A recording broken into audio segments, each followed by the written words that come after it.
Good evening. Good evening. May I have your attention, please? Maybe out there. Welcome to the Wolfeboro Planning Board meeting of October 15th. I'd like to call the meeting to order at 7 o'clock. My name is Steve Webster. I'm sitting in for Doug Breskin this evening. The members present are Vaughn Dugan, Peter Goodwin, Roger Murray, Julie Jacobs, Jane Nielsen, Brad Hammerman for the Selectmen's representative, and who did I miss? Kathy Barnard, sitting next to me. At this time, I'd like to appoint Julie Jacobs to sit in for Doug. Good with that? Yes, I will. Thank you. First agenda item is a public forum on short-term rentals. The board reviewed regulations from other like communities, has developed definition and a proposed zoning amendment regulates short-term rentals in Wolfeboro. There are copies available on the table behind the board, online, and at the Planning and Development Office. Short-term rentals is defined as the rental of any dwelling unit or portion thereof for occupancy of less than 30 consecutive days. The board is proposing that short-term rentals are permitted by special exception in all zoning districts, and criteria for approval includes life safety issues. In addition, the board is proposing a maximum number of occupants of 2 per bedroom. Number of bedrooms to be determined based on NHDES approved septic design or the town's assessing records, whichever is fewer.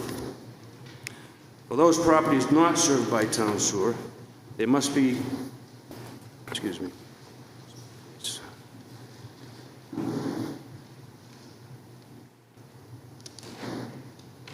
not served by town sewer, there must be a current NHDES approval number of bedrooms. The board is requiring compliance with all parking regulations and that all parking remain on-site. The applicant must provide proof of New Hampshire room and meals tax license. The board would like to make it clear that should this zoning amendment pass a town vote, that it would only be effective for new short-term rentals. We welcome your input. Please approach the podium and state your name for the record. Please stay to the point and keep it as short as you can. We've got a long night. Thank you. Would anyone like to speak?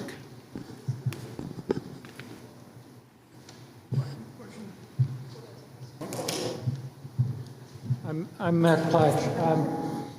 You have to really speak into the microphone. Okay. You can take it off. Can you hear me? Is I had a question. Do you know how many short-term rentals there are in town currently? Does anyone know? Sure, what's the question? The question is how many short-term rentals? Yeah, how many short-term rentals are in town currently? Do we know? There's no definition, so we can't say we have short-term rentals. Well, based on the definition, do we know? Based on the definition you implemented, do we know? I mean, there is a study in New Hampshire talking about short-term rentals, and there's discussion. I assume we know what we're talking about here, so. I'm going to suggest that that is a difficult number to get.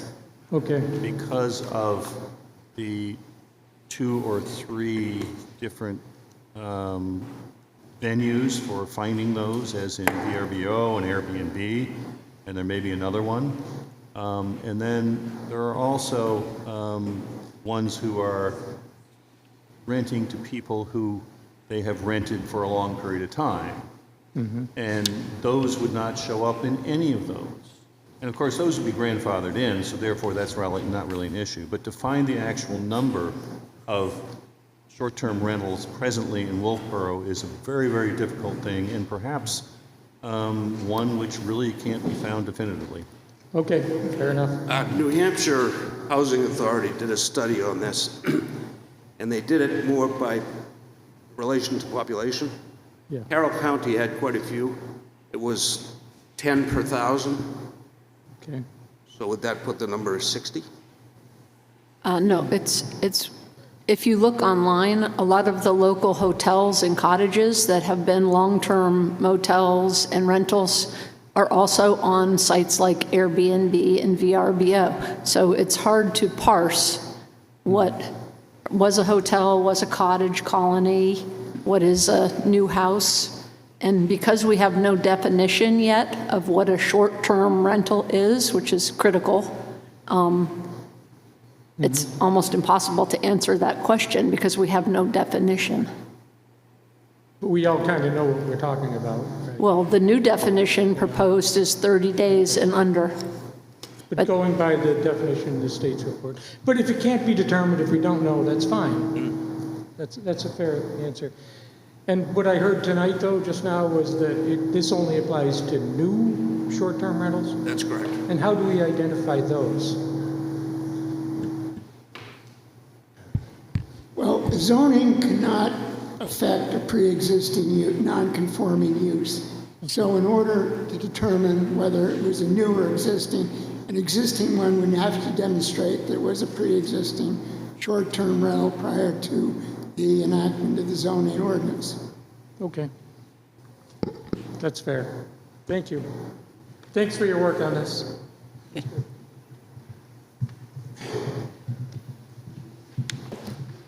Hi there. I'm Amy. I've lived in Wolfeboro for almost 20 years. My great-grandparents lived here. I just have a few things so I can clarify what this is about. This will be registering new short-term rentals, right, with the town? And will that be for a fee or will it be complimentary? I believe there's no fee in the current ordinance, but I believe there would be a fee to offset the cost of the inspections. Okay. So for a fee, you're going to register all new short-term. Okay, and and those fees will go to cover the inspections of new short-term rentals? They would hopefully offset part of the cost. Okay, will that be in the verbiage when it's on the ballot, that what the fee will be and what those funds will be used for? Well, it will be a flat fee that would be paid. I believe the selectmen may be the entity that would set those fees. But we're not clear on that at the moment. There's no fee included at this point. Okay, well, I think that'd be helpful for voters, homeowners, and visitors to our town. Has there been a rash of fires at short-term rentals that prompted this conversation? This conversation has been going on for years. We've had lots of townspeople come to us complaining that there is no regulation of short-term rentals. There are people cussing and swearing all over their beaches. We get a variety of complaints. Yeah, I'm sure. Yeah. Parking is a problem. I'm just curious. It's been going on for years. I'm sure. Okay, well, I think that's really all that I'm curious about. I think it would be helpful to all of us if we could know what the fees were going to be and maybe have a clear understanding of those inspections and how new short-term rentals would be defined. Thank you. I guess I would suggest that the fee associated with to register as a short-term rental would be a small fee compared to a weekly rental from anybody. Okay, well, I mean, small's relative, So, you know. I mean, if it was $100 Yeah. and you're renting it for a week for, $2,000. Right, yeah. And you're doing it in a number of weeks, it's not really an issue. So the fee is not really, to me, an issue that really needs to be. Well, I think anytime the town is collecting fees from the people, it is kind of an issue, something the people would want to know where those fees are going. Well, the only people to be collecting from are the people who are having these particular things occur. Right, so, all right, thank you for your time.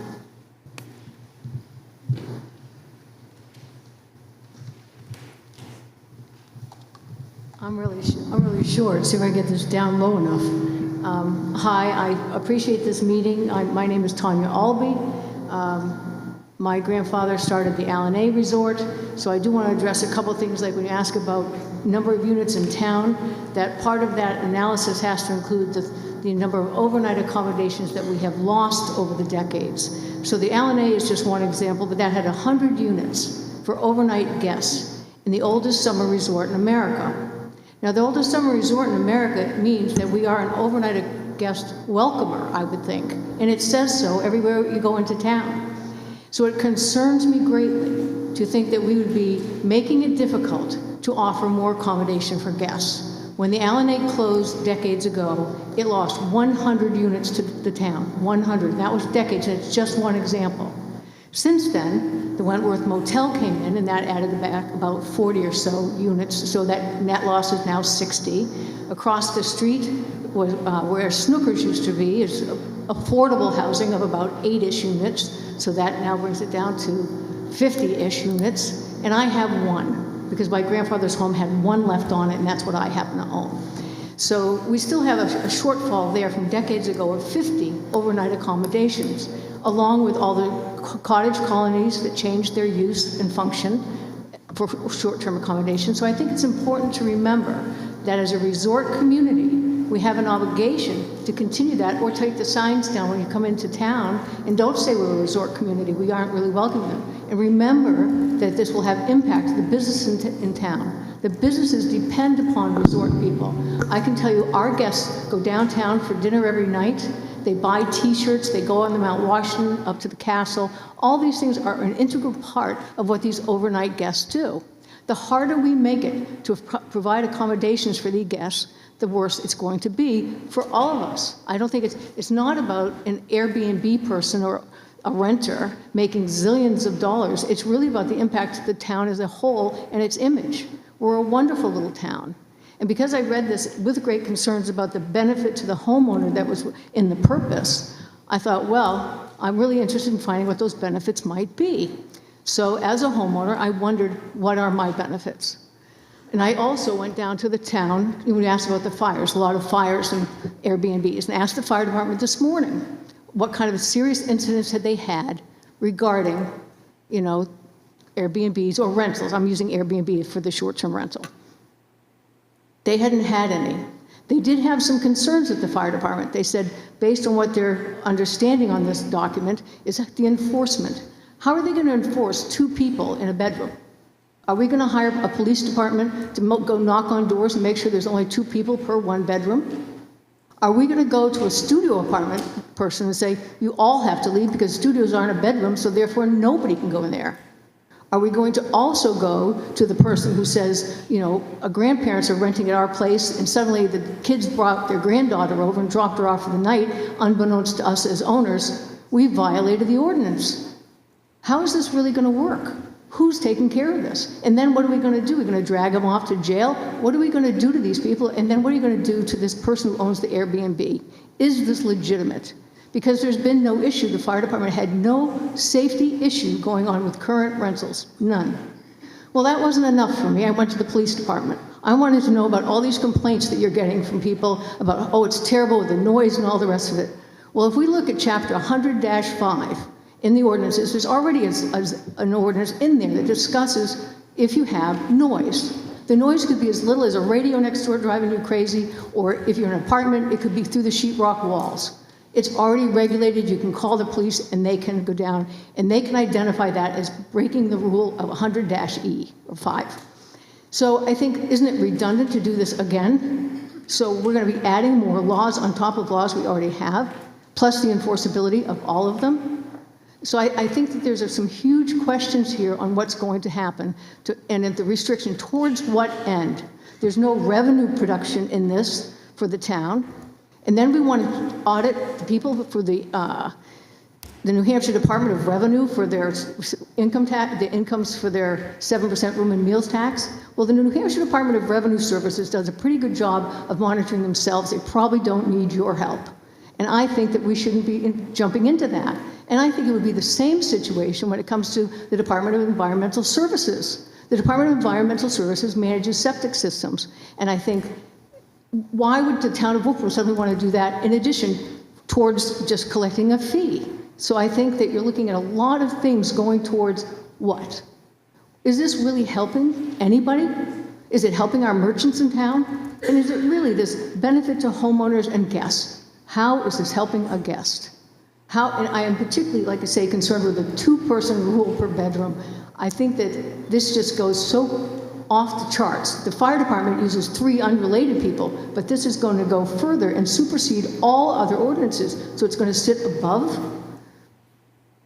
Why?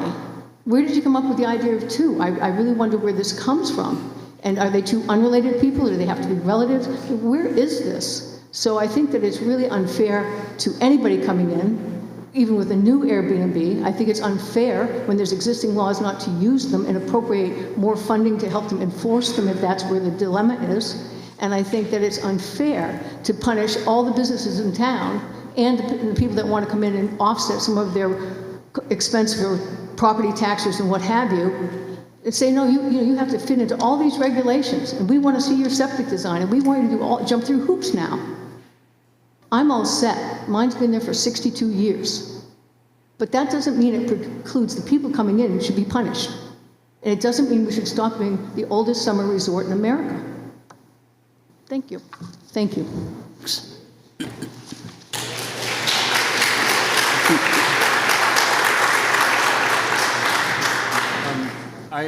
I'd like to respond to some of those comments, and I very much agree with much of what you said. I'll suggest that some of the issues. You can't. My mic's not on. Okay. Some of the issues are associated with noise, and that is a big complaint which we get. The police can't respond to every single one of those, and so therefore people end up living with them. I'll also suggest that the Allen-A, with its 100 units, its 100 people there, or whatever number it was, they were all a community. And that is, I did not grow up here, but I would say that that was a community. There were people who knew each other. There were people who ended up working together. And so it was something which was all in an area. And so therefore, it may not have been an irritation to those people around them. So I would like to contradict that. There were probably a couple hundred people. They were allowed to stay 2 weeks maximum at the resort. The resort used all the facilities in town, including the Mount Washington and so forth. There was no alcohol on site at the Allen-A Resort, but it was quiet. I lived there as a child growing up. So this is what I'm saying. But I'm also saying that when you talk about noises, you have an ordinance. You have one. You said the police department disagreed with you. This morning I talked to the police department, and they disagreed and said, we do not have an overabundance of noise complaints. We don't have them. And should they, why can't you refer them to say, okay, there is an ordinance in place, 100, on chapter 100, number 5. One other issue that we have been working with over the past 3 or 4 years has to do with the reduction of workforce housing. And what has been happening in some areas, and including Wolfeboro, is that people will buy up property, and therefore that property is not available for people who could afford a rent somewhere else. And so therefore, that's one of the issues that we need to deal with. And I agree that is an issue, and I agree completely that you and I agree on some points. We do, on affordable housing we do, but I think if you're going to tell the people on Sewell Road they're going to be opening up their multi-million-dollar homes to affordable housing, you're naive. But there are other places that are doing VRBOs where people could be there. And what happens is people from out of town end up buying up property, which therefore, and they'll pay any price to get it, which therefore raises the price of everything else in town. Okay, and I think affordable housing is an issue, and having been a real estate broker for 40 years and done hundreds of New Hampshire affordable housing units and bond issues, I agree that there's a need all over the state. I think that mixing in Airbnb or short-term rental concerns with this is going to get very muddy, because I think you're going to have to really define what type of property actually would ever be converted to affordable housing. Would they be owned properties? Would they be rented properties? So affordable rental properties for a short-term resort town is still a much more complicated issue, and I think it's very hard to muddy it into an ordinance. So that would be my comment. Thank you for those comments. I think we all have to remember that we invited these folks here so that we could hear what their concerns are and what their thoughts are. So, thank you. Audrey?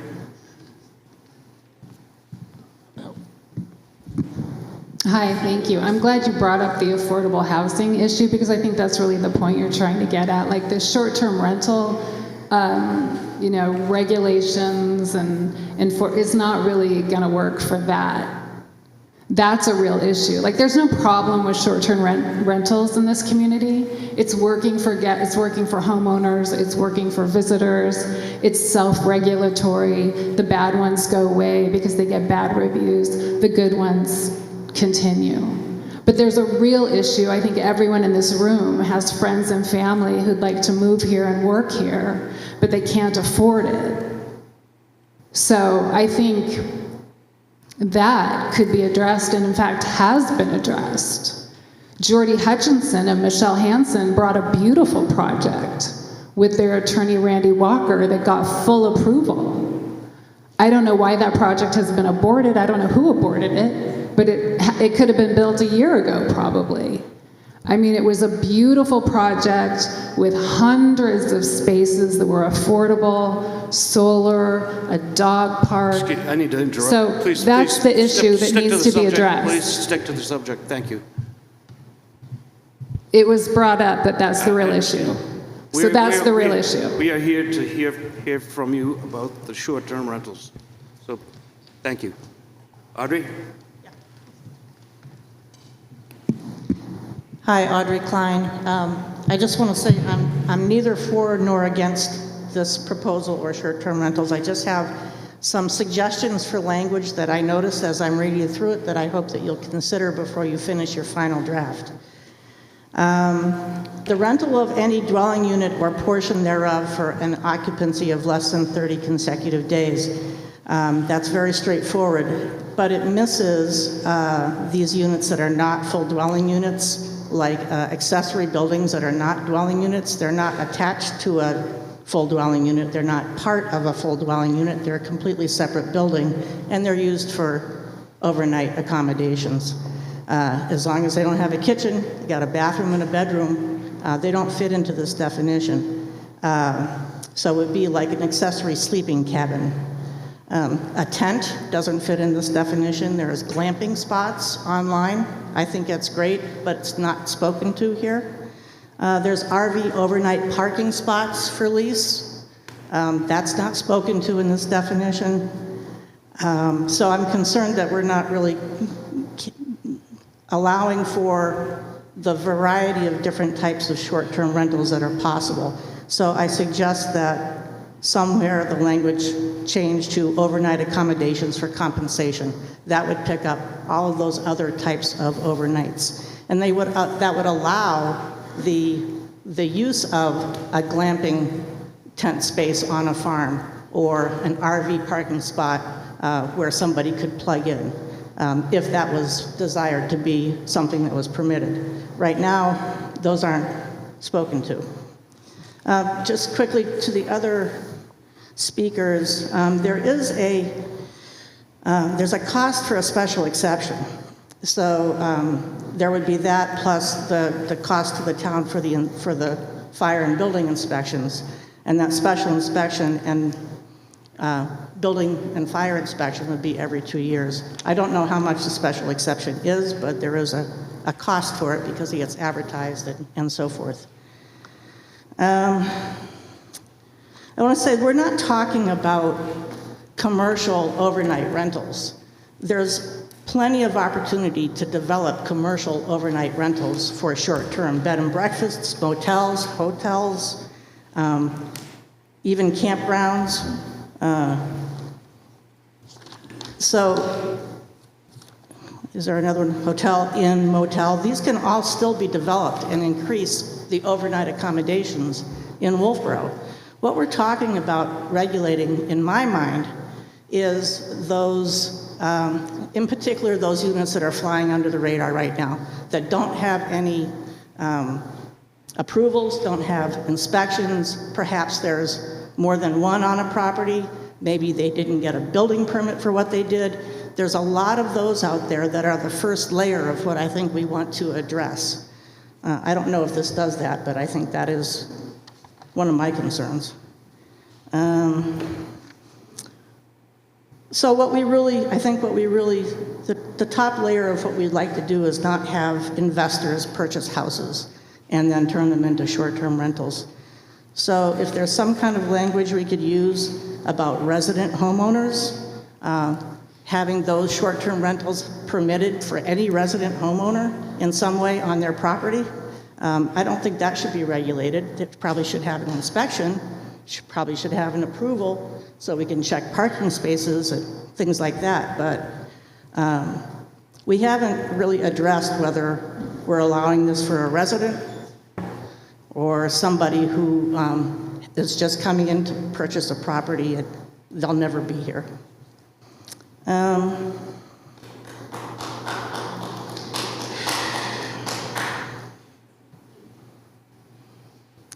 I am concerned about the part about the inspections, because my understanding in 18 years of doing building and zoning work is that local ordinance can't override state building and fire safety. And here you've restricted your inspectors, and I don't think that's actually possible. I don't know, I'm assuming you ran this by the attorney, but if they go in there and they see something besides these three things, this is not going to regulate them. They need to do what they are hired to do in those situations. I know people are afraid of the inspectors going bananas, but you know, if that happens, we'll deal with it, but I don't think that that's really going to happen. Some of the things that I've seen that I think aren't included in this, that are really important, exposed wires, improper connections, defective switches or outlets, or other conditions which create a danger of electrical shock or fire. Why aren't we looking for that? Do we really want that to be okay? No. The roof or walls are leaking.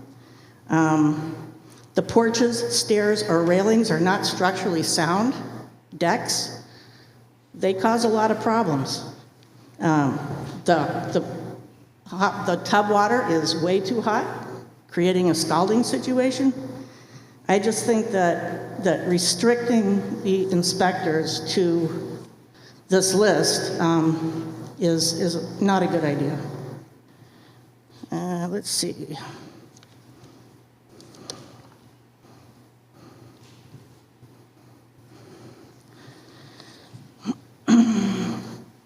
So I do think that the way this is worded, you should put short-term rentals in each zoning section where they're permitted and how they're permitted.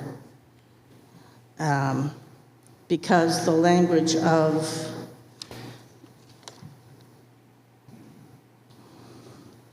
in, I don't know where you're planning on putting this in the zoning, but just putting it in one section, the traditional way of reading zoning is to go to the district that you're looking at and see what's permitted and what's not permitted. You might have to then go someplace else to see more detail, because if there's a whole lot of detail, you don't want to put that in every single district. You're going to say short-term is permitted here or permitted by special exception, and then you go over to the special exception section, which every other district sends you to, and you read what that is. So I'm not sure that that was what you were planning on doing. As far as the existing the lawfully existing short-term rentals, and I say that because looking online, I see quite a few that I know were developed without approvals, building permits, inspections, and whatnot. Do the ones that are lawful, do they also fall under the inspection regulation? I mean, we're not saying you can't have short-term rental, you're grandfathered, but do we inspect those as well? Because wouldn't that only be fair if we did that? We would not inspect them under this ordinance because it's a zoning ordinance. Okay.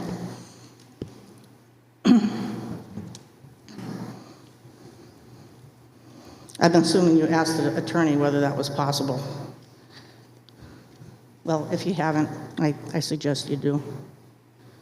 I think that's it. Thank you, Audrey. Yeah.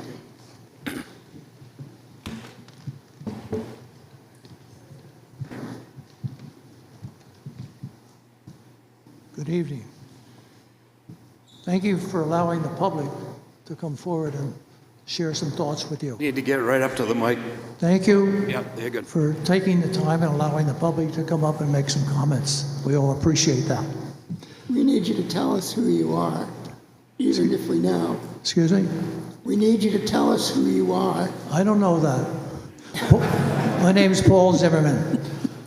I feel very uncomfortable with the new short-term rental regulations proposed by the Wolfeboro Planning Board. I'm not convinced there is a need for such overreaching regulations. Wolfeboro prides itself on being the oldest summer resort in the country, which clearly indicates there are a lot of summer people who need seasonal housing and short-term rentals. Passing regulations that would deter property owners from providing these short-term rentals would be counterproductive, substantially reducing inventory. It would affect our commerce, hurting sales of small shops and local businesses. The short-term rental industry certainly doesn't need more government regulations or more intrusions into private property ownership. Keep in mind, our state motto is live free or die. I've had a short-term rental for many years and never had an issue or have seen an issue. But of course, I'm sure there's an occasional bad apple or an obnoxious renter, but there are regulations already on the books that can deal with that. In reality, there's no difference between a long-term property owner and a short-term rental. They both can get out of line, both can be dealt with current regulations, so why do we need more regulations? Regarding the argument, short-term rentals reduces that much-needed workforce housing inventory in Wolfeboro, it is very difficult to economically build reasonable workforce housing because of the enormous impact fees on new construction the town currently imposes. I recently built 6 townhouses in Wolfeboro, and the impact fee was $96,000. This is absurd. I think the town should abolish all impact fees and table the short-term rental proposed regulations. We have enough regulations without them.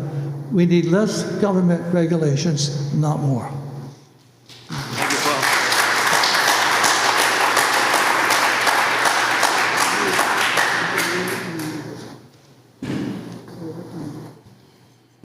Paul. Would anyone else like to speak?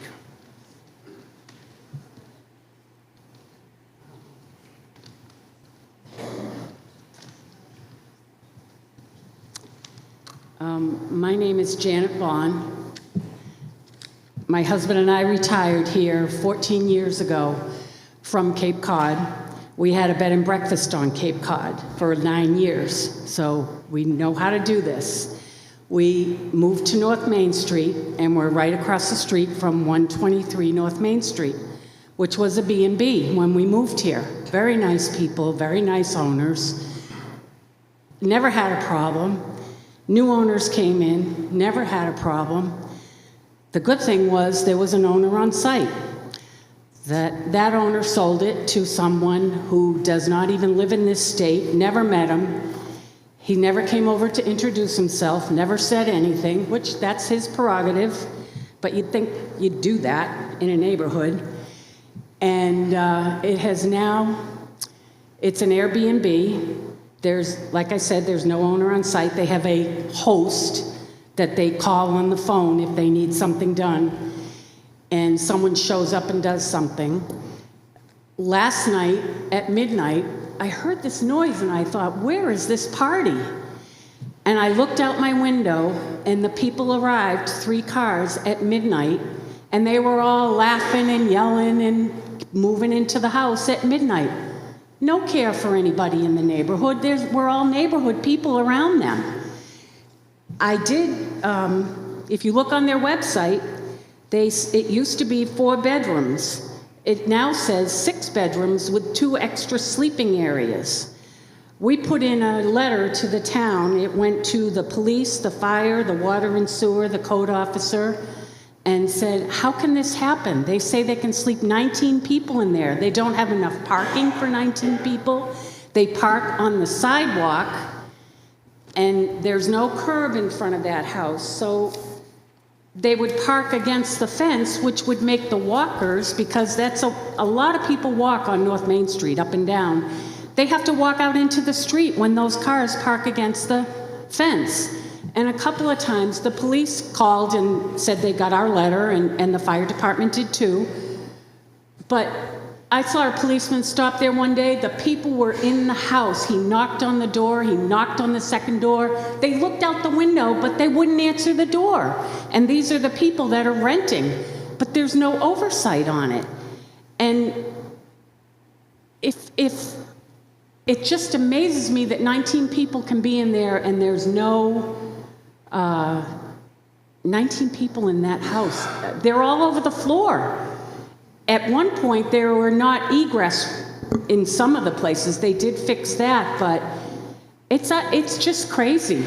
And in the summertime, there was a night at 2 o'clock in the morning. It sounded like a huge party. Bunch of guys standing on the corner that were from that house, drinking and laughing and having a grand old time. And my husband went out and said, "Can't you go in the house and do that?" They didn't want to wake the people that were sleeping in the house, so instead they wake us. This is crazy.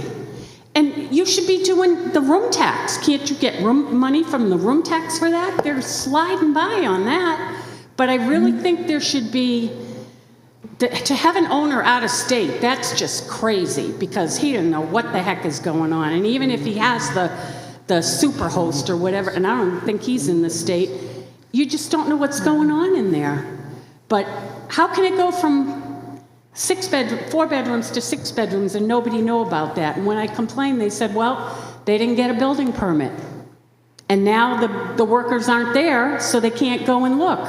And they got a hold of him, but he's not, nobody's pressing him for any information, and I don't get that.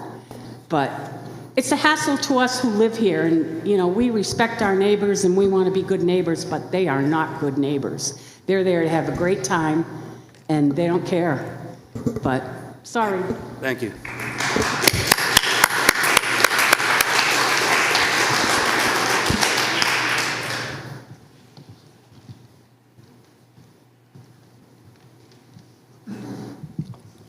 Thank you. My name is Bob Eaton.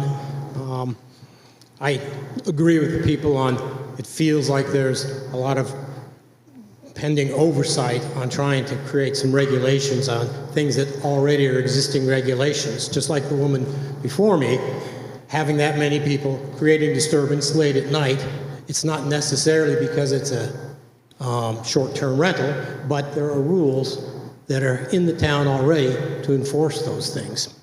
And speaking of rules, one of the problems I see with this regulation is the penalty phase, where it says approval may be revoked for failure to comply with this article or any condition of approval. If revocation occurs, the property owner may not reapply for reinstatement for a period of 1 year. So people here that might own a short-term rental, imagine if you had those 3 people in the bedroom and they find you, you will lose a year worth of your revenue for what could be a small act. I'm not sure what the reasoning is behind such an onerous penalty for this provision. Okay. Understood. Thank you.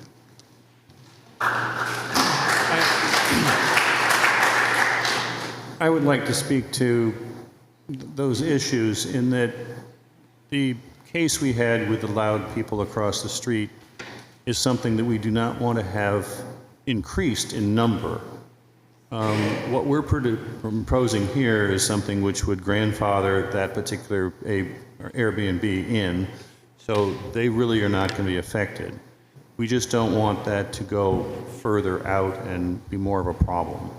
And so I think that that's something that we need to think about and need to look forward, saying, do we want more of this, or can we tolerate what we have? Now, of course, the people who are living next to it have an issue which this regulation isn't going to solve.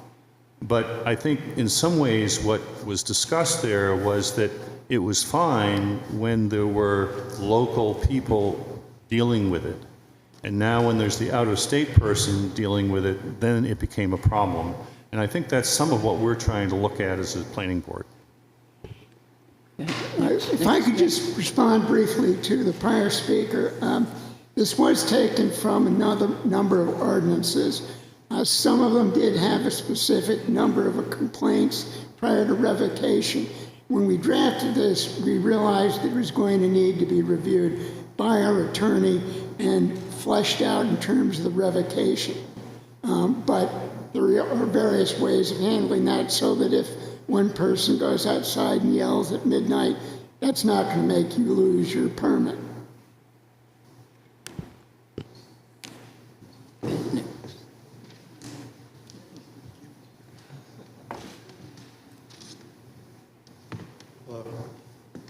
My name is Craig Sutherland, and there have been several references made to pre-existing regulations that address this, and I agree with that. There's a thing called residential zoning. If you read that, that implies that properties are being used as a primary residence. So if there's somebody that has an owner-occupied requirement, there's a primary residence component to it, and they're renting out their property short-term for extra revenue, I don't think I have any particular issue with that. I have a big issue with what Janet described. I have a big issue with properties that are 100% owned and not occupied as a residence at all. You're talking about converting residential use into commercial use in residential neighborhoods. That's the problem. I think that your ordinance ought to have an owner-occupied criteria to absolutely make sure that the character of residential zones maintain a residential character, even if they're rented out short-term for certain periods of time, but not as investor property where there is no residential requirement, no owner-occupied requirement, nobody on site requirement at any point throughout the year. That's a mistake. That'll change the character of neighborhoods. It already has. That's why it's been a problem all over the country. Thank you.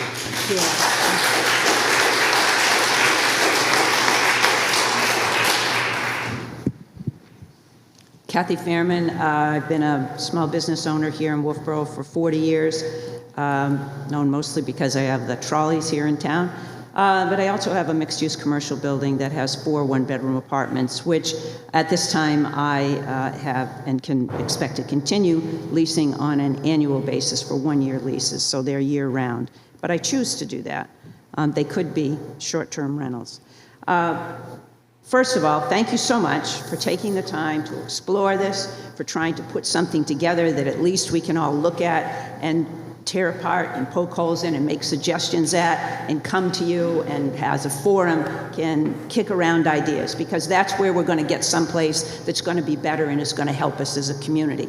But getting together as a community and sharing our ideas, good and bad, I think are real important. I always tend to, and maybe it's because I've just been around here too long, or not long enough, whatever, but I like to look back and see maybe what, where we got where we are a little bit. And as I first look at this, and I'd like to come back to the ordinance itself, the proposed ordinance itself, with a few suggestions and maybe a question or two. But as I looked at it, I thought, okay, this isn't about short-term rentals, which include everything from every hotel and resort and all of that. What we're looking at here is trying to put together something that deal with what I call residential short-term rentals. And these are everything in town. First of all, they've been here for decades. Generations have rented the family camp or the family house for many, many years to help offset some of the cost. And when I say that, it's primarily the second home.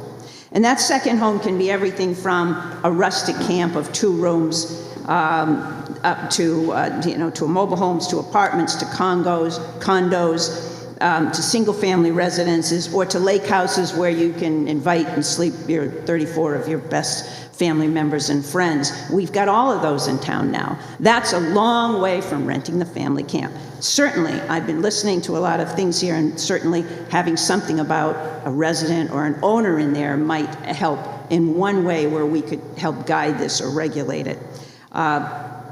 It's evolved into what it is today. And I think one of the reasons it's evolved into what it is today in communities like ours is because we are not providing the means for existing lodging, traditional lodging means to expand, especially in Wolfeboro. Peter just brought up a few minutes ago, well, we're trying to use this to control the fact, this is a very real fact, that our apartment buildings have been gobbled up by people oftentimes out of town who are really in the business of then renting them out through international online services like Airbnb or VRBO. And that's a big jump from where we were or from even local people. Now we have 2 or 3 wonderful agencies in town that will handle private rentals. And that's where you still have somebody local that's here will answer that. And those are vacation rental property managers. And that's a long way from that place that's wherever it is off, that's not looking after it. So I just don't see this ordinance as really tackling the problem of the housing shortage caused by the fact that we have houses, especially apartment buildings, purchased and then turned into Airbnbs, or they don't like that, They say, well, don't blame it on us, call us Airbnbs, and I think they ought to be flattered that we use that. Xerox never minded when we started calling copies Xerox or Q-tips ear swabs. So all of a sudden Airbnbs. You know why? Because they have a bad reputation, because they don't necessarily look after their properties, because their people are disappointed. And that again comes down to the fact that they're absentee owners. How we resolve that, though, I don't sit here and tell you exactly how we can do that, nor that we necessarily should. But I do know that right now, the residential short-term rentals that we do have fill a great lodging need in town. There wouldn't be so many, and we wouldn't see so many places that have them were there not that, I think. And I think that we need for the people who own the hotels and resorts to address that and speak to that, and I hope there's some here tonight that could do that and tell us how it might have impacted their business, whether it's good or bad. But I know that we have people who stay in these places and they choose to do that because it's a desirable kind of lodging where a whole group of people can stay together as a family. They have their own kitchen, maybe they're on the lake, maybe they're right on Main Street, either one, they are both available. My trolleys go to a lot of these places. Weddings is good business in this town. People stay in those houses, and I have to go around to these different ones, and I have to now say, I'm not sure. If people will stay at the hotels in the downtown area, we know we can pick them up. We're not sure we can access a private home rental. So let those people know that if they stay there, they're on their own, they may not have wedding transportation. And those are some of the things we can do to try to encourage people to stay at the traditional things. And they're a reality. You can't get to some of those places. Not in a trolley, anyway, you can in a Jeep or whatever, because they're on camp roads. So there's a mixture here. For business in town, I believe that it is of benefit. But on the flip side of that, by losing our apartment buildings, we've lost the housing for the workforce to work for the businesses that the people who want to stay in those houses want to enjoy when they're here. Sounds like we're killing the goose that laid the golden egg. And so as a community, we've got to figure out how we do this. I suggest that in addition to having maybe some kinds of regulation, which I don't think are going to be effective if we can't go back and have everybody registered there. So I think you've got some problems with that. I think the planning board, I would encourage you to turn and look at our antiquated zoning laws and regulations that right now preclude anybody in a grandfathered, if they're not grandfathered, from expanding their resort or their roam. So let's take a look at who does that include. Anybody that's not in the commercial zone. So you look at Crescent Lake Inn and Suites, you look at the Wind Drifter, you look at the Wolfeboro Inn, they may be in the commercial zone, but the Inn on Main is not. So what can we do to ease that and encourage that kind of growth? Somebody said, well, there's plenty of places. Well, there aren't many places that you can go ahead and build another inn or another motel or a hotel. They're restricted in other areas. So go back and let's look at that, and look at our zoning ordinances have been around quite a while. And I think if we look at those and look at other towns, we may find other places where we can ease. Someone asked, why didn't that project out on 109A go forward? Well, I think it would be nice if those people could speak up, but from what I understand, it's the cost of construction, the cost of impact fees, the cost of development, and the numbers just don't add up. And the numbers, if they don't, you know, I looked at a house I saw that came up that was a two-family in town, and for the price I would have to pay, and then I looked at the costs involved in upgrading it, I couldn't make the numbers work and keep them as year-round apartments, which is what my goal would have been. Fortunately, a business in town did purchase that and is using it for housing for their workforce. So sometimes the businesses themselves will find a way, but I think there is something you can do by going back and looking at in the other areas that you might address that. Some of these things I'm mentioning came up this morning. I should say I serve on the town's Economic Development Committee, and some of these came up in our discussion then.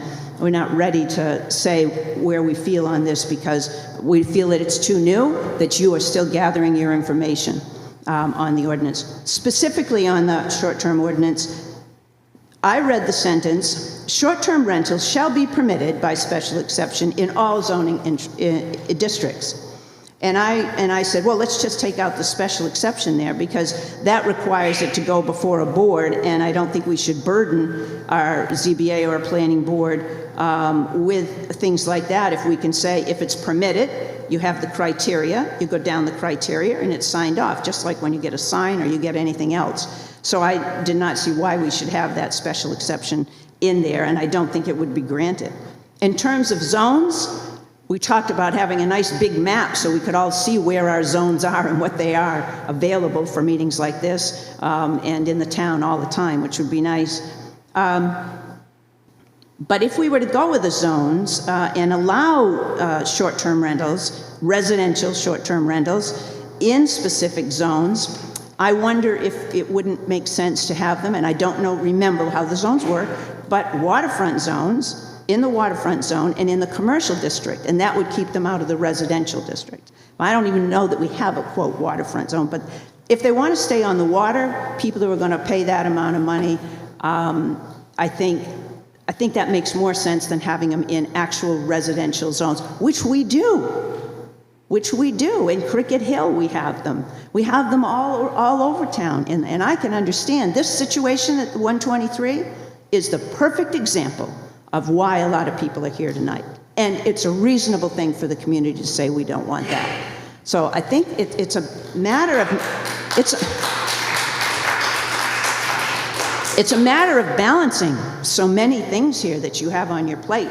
And that's not an easy thing to do. But by bringing you our concerns, all of the stories, I think it's important. So we can't just shut these off and maybe it sounds like what you're saying is, well, we're going to have no more of them. We got to live with what we have. But we need to figure out ways so that we can live with them, maintain the quality of our town, maintain us being the oldest summer resort in America, and still be welcoming in all those ways. But we've got to look at lots of different marks. Oh, one specific thing, the noise ordinance thing has come up several times, and I don't see it actually in the ordinance. It would be good to point out that we have a noise ordinance, that they need to follow that would be one of the requirements.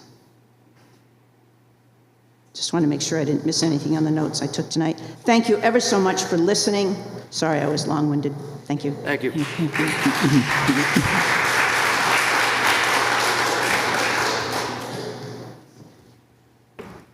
Anyone else?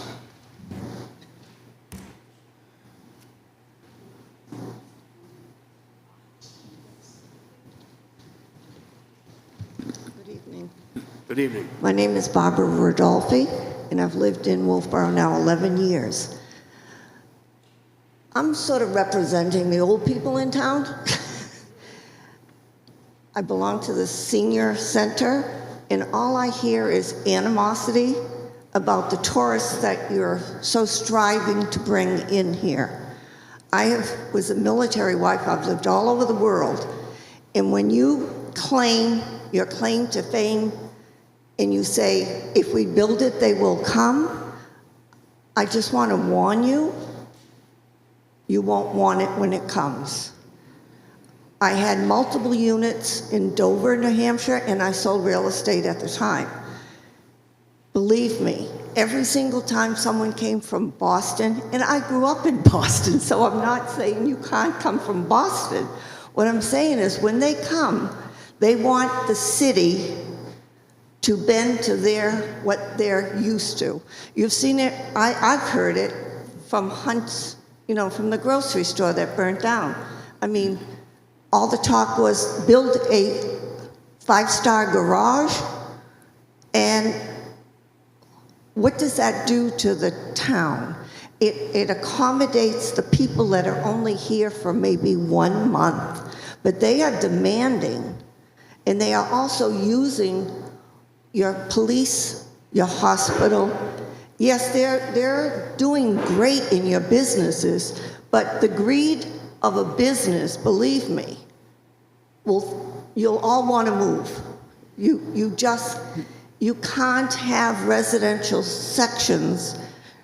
Where I live, I've been told, I don't know this to be the truth, 6 Airbnbs on Port Wetland.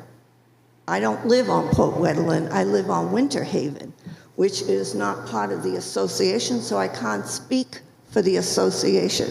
But all I've heard since the last 5 years, because when 6 houses in one street turn into Airbnbs, and yes, they have water rights, but nobody wants to go down there because now they're being challenged. The people that live there year-round and pay taxes are questioned, do you belong here? Do you have proof that you belong on this beach? Now, I don't belong to their association. I chose not to belong to their association. But I'll tell you, if I, at my age, was questioned by someone sitting in a beach chair and asked, do you belong here? It would not be a pretty picture. And this is what you're getting in this whole town. That's all I hear about is negativity. So you brag that you're the oldest resort in the town or in the state. I'm sure you've all seen the news lately, just the White Mountains. We have a timeshare up there. I wouldn't go up there if you paid me $1 million because the whole world is up there. And do they care? No, they don't care. They don't care if they throw their trash down. They don't care if they get hurt and then you have to go up a mountain to get them back. So I have one question. One question for me, because of my neighborhood, do you have a limit on a short street, how many Airbnbs can be? No, so anyone that comes in, when COVID hit, you all know, half the world showed up. And when that world showed up, they want it all. And you can't have it all. You can't have it all here in Dover, in Italy, in Japan. You can't have it all. But it seems like the money seems to run the town, and I'm sorry. And my other issue will be when you go to low-income housing or multiple housing. I owned multiple housing. You have no control. You really don't. We were on hand. We were there. But you get calls in the middle of the night. So all these people that are out of state running an Airbnb, they don't care. And you'll never get them to care. You can talk about it till you're blue in the face, and it's never going to happen. So if you don't have a regulation of a short street with a residential neighborhood where I moved to retire, and many other people moved to retire, but they're going to move out. And then you're going to have nothing but Airbnbs.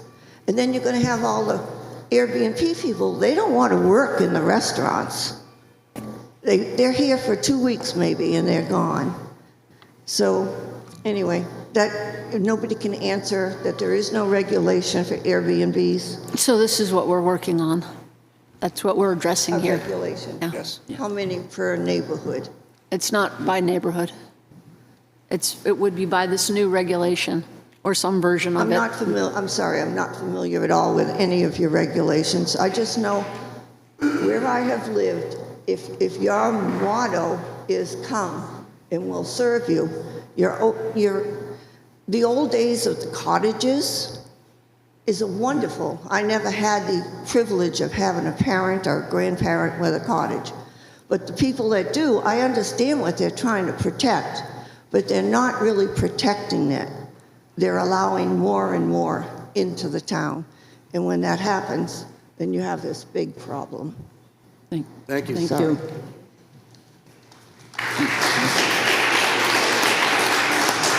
I just wanted to ask a question. Janet Vaughn again on North Main Street. When you have your B&Bs and your hotels and the Wolfeboro Inn and the others, Windrifters, do they have inspections every year for their smoke detectors, carbon monoxide, and parking? Do they have those every single year? You don't know the answer to that question? No, it's kind of not our department. Oh, all right. That would be like fire and insurance. But I would think you guys would know that, where this is your, well, okay. My thing is, we had to do that every year as an inn. We had an inspector come, and it was, you didn't make an appointment for that inspection. He showed up, so you always had to be ready. And if you're going to have all these Airbnbs, don't you think they should have an inspection for a smoke detector, carbon monoxide? Something's going to happen, and somebody's not going to get out. Egress windows for these rooms, and somebody's going to die, and somebody's going to get sued. That's part of the regulation that we're proposing. Okay, I just want to bring it up because. Thank you. Thank you. I just want to say that as a native of Wolfeboro, I understand your pain because the rentals and the cottages of the 60s and the 70s, that's gone. That's not what it is now. And that's why there was a need for this. Yeah, I remember the Allen Resort. Remember having to go slowly on 109. And yeah, the people were there were families. And if you rent your own home on the lake or wherever, and you're there or you understand that it's your home, you don't want, in a 3-bedroom home, you don't want 20 people 19 people to land can be in that land in your house. Right. And no one I get watching. it. And there's just two, I think there are really two different categories of short-term rentals. And there are people who are conscientious about it, and then there are your neighbors. Yeah. And it's your neighbors who are driving this. It's amazing that he's in another state and just. Thank you. Mary, would you like to speak, Mary? One thing I'd say is that I have rented VRBOs and things, and I believe that the regulations of those organizations require smoke detectors and things like that in those buildings. So it may not be done by us, and it may not always be done by the person who's renting, but at least it's there in print. Hi, thank you.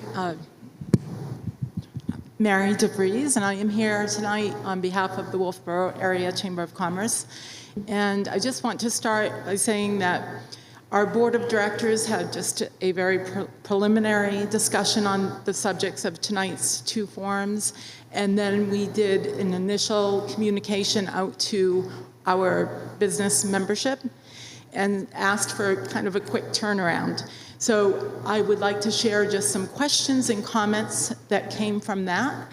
And importantly, the question is, what are the next steps? Because I think what I would expect to happen as far as from the Chamber of Commerce perspective is now we have more information, you know, hearing what is being talked about tonight and hearing some of your answers, and from the community, just hearing what concerns are. And so with that additional resources, we can go back to our membership and try to just as informational items, and then again, maybe have the opportunity to bring more comments to you. So I'll just, some of what we have so far for you that I'll share now has been talked about already, so pardon some redundancy, and I'll try to keep it short. One thing for clarity, as written in the proposed changes right now, is it correct that there would be no zoning districts in which short-term rentals are permitted, because they would only be permitted with the special exception? And Mr. Chairman, would you like me to just go through all my comments and questions? Please. I'm not, okay. And then how would one demonstrate that its property does fall into being grandfathered? That was another question came up. And any complaints that someone would have about any neighbor not knowing, maybe even if it's a short, being rented for a vacation rental, those would go to law enforcement, not the planning board. That was a question. And then wondering what motivated the proposed changes now, with an aside comment to that came in, that the town had appointed a short-term rental committee back, I didn't look it up, and they said a few years ago, but I think it was from memory. We had a member of our then board of directors on the committee. So again, it was made up of planning board members and the general public, and it was decided by the town elected officials at the time not to move forward or take any action steps. So wondering the difference between then and now. I think I skipped around, so let me just check, sorry. Also, will the planning board look at zoning with an eye to creating the opportunity for more long-term housing? And that the lack of that has an impact on the economy. And we heard from someone else, any loss of vacation rentals will have the potential for a negative economic impact on a variety of local businesses. And we did hear at least one person is in support of the proposed changes. And just want to make sure I didn't. I think that's what came to us so far. And so I'll leave it with that. Those are our questions and comments. Thank you. Roger, do you want to field any of those right now? Mary, would you like me to respond to some of those? I think the first one, I believe, I may need you to prompt me, so don't wander too far off. The first one, I think, is what's the next step? I think the planning board will take the input we receive tonight and decide where we want to go. Do we want to make changes? And how exactly do we want to proceed? There's, prior to anything going to the town warrant, there is a requirement that there be a public hearing. We would, I think, probably want to have another forum. We'd like to put something forward that if we do so, will be supported by the voters. What was your next one? Determine pre-existing. They would be permitted by special exception. That is something we could look at.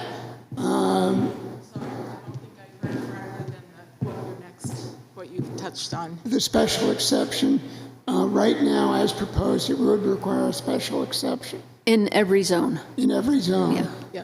So, and I realized too, when I stepped back, could I add one more, Mr. Chairman? It was, oh gosh, I keep losing it. That's the problem. I apologize, everyone. Oh, why is the planning board taking that step? And I think we heard this already from someone else. For the special exception after the property owner has already gone through to meet all the regulations and the criteria in the regulations that are in the proposed ordinance. They have not necessarily done that. There are many dwellings in town which are sufficiently elderly that they would not meet those requirements. No, so they would, but in the proposed ordinance, you have to do both. You have to go through and meet the criteria. You have to meet and also receive the special exception. Well, you have to meet the criteria of this and get a special exception. Yep. So the question came in, why does the planning board feel that on top of meeting all the criteria for approval in the proposed regulations, that someone would also have to go in front of the ZBA asking for a permit by special exception? Because we need to determine that they have in fact met those requirements. Okay, that was just the question. So you might look up the special exception requirements because they're different.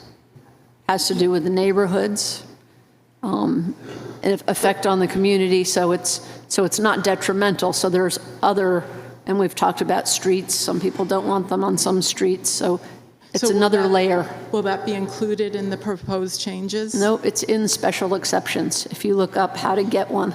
Okay. Yeah, there are different criteria. Yeah.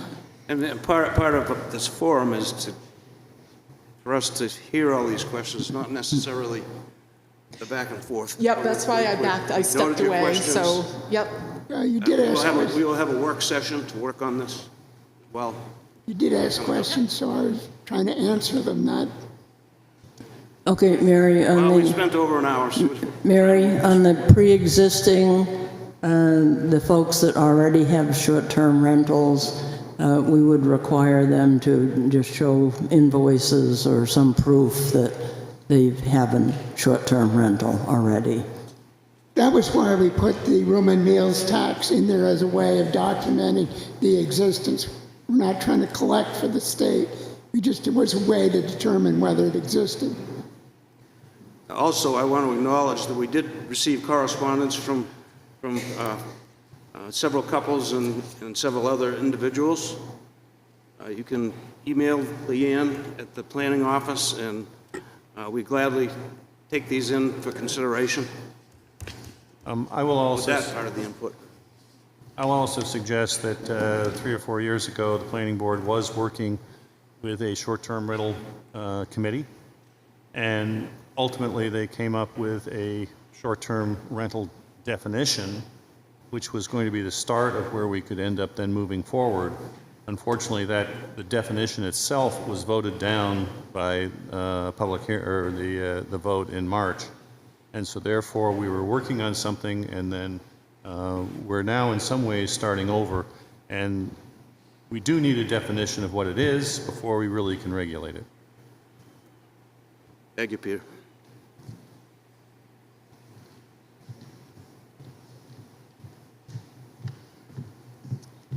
Hi, my name is Janice Shannon, and I live on Sewell Road. I feel like I live in a neighborhood, and I am a resident in a residential neighborhood. But what I don't feel anymore is protected. I don't feel protected against not knowing what might come next door to me. Every time a home on my street nearby goes up for sale, I'm like praying that it won't be an Airbnb, because that's not residential. I don't feel protected in knowing that a commercial building of any kind is going to be next door to me. I don't feel protected that someone can't put a commercial restaurant or a commercial shop or any other commercial use of my residential neighborhood. And I feel that an Airbnb is a commercial endeavor. It is a commercial use of a residential building. So I really think that the term residential should be discussed as well. A residential area, a residential zone. That all needs to be defined as well. And the people that are residents there need to feel protected, that they have a voice. And I think if someone was trying to put a restaurant in the building, in the house next door to me, I would hope that I, as an abutter, would be told about that far in advance and would have a say in that, and people would listen. And the same thing with this kind of commercial use. I would hope that every abutter and other people in the neighborhood would have a voice, would be listened to in terms of the character of the neighborhood that we have moved into and want to stay in and don't want to leave. So I just thank you for considering my feelings. Thanks. Just as a point of information, we have heard the commercial use issue from the very get-go, and we have talked to attorneys about this, and the attorneys tell us that it is not a commercial use, it is still a residential use. So, well, the attorneys, not Roger, it's not Roger. Well, he's shaking his head, and he's on board with you. Our attorney has told us it can be regulated, and the issue came up in a couple of court cases, one of which supported the town's regulation of short-term rentals and the other that did not. And the one where it was supported defined it basically as not a single-family or residential use.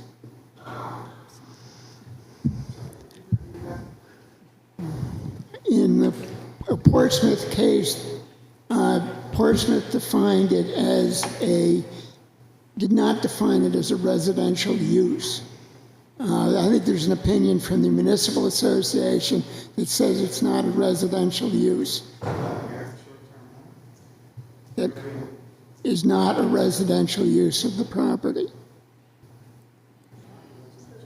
So it's a business. So it's commercial.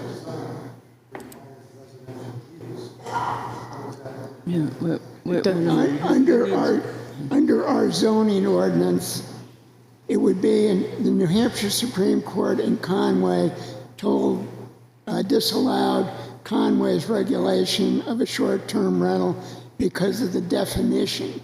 And the definition in Conway's ordinance is basically the same as the definition in our ordinance, which is why if we go forward with this, we would also be changing the definition of a dwelling in our ordinance, so as we didn't fall into the problem that Conway had. Thank you. Amy? Ann Blodgett. So there's some big issues I haven't heard one word about. Our water and sewer capacity, there was a water and sewer report. We haven't heard anything about that. This Airbnbs, the overcrowding, that's more load. And I don't hear any data on that. Septic system, we have cyanobacteria blooms.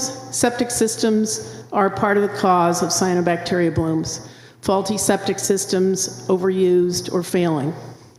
So further to the point of the inspection for septics, because these Airbnbs are not 2 people in every room, we know that. So Alton and Ossipee, another big issue, Alton and Ossipee passed regulations. We haven't talked about that tonight. So what does that mean? Wolfeboro is even having more investors flock to us to buy up single-family homes and convert them to Airbnbs, further ruining the fabric of neighborhoods. You've heard about noise, and you've heard about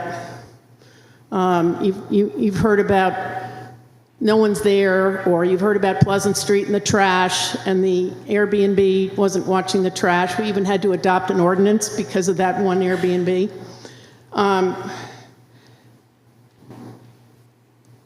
Single-family homes, people come and pay cash and never come back, and they just hire people to run them, and a lot of people live next door to them. Not many of them are in the room, but I think some of them have written into you. It'll be interesting to hear some of those comments. As for grandfathering, that's like giving amnesty to people who aren't following the regulations. That's just my point of view.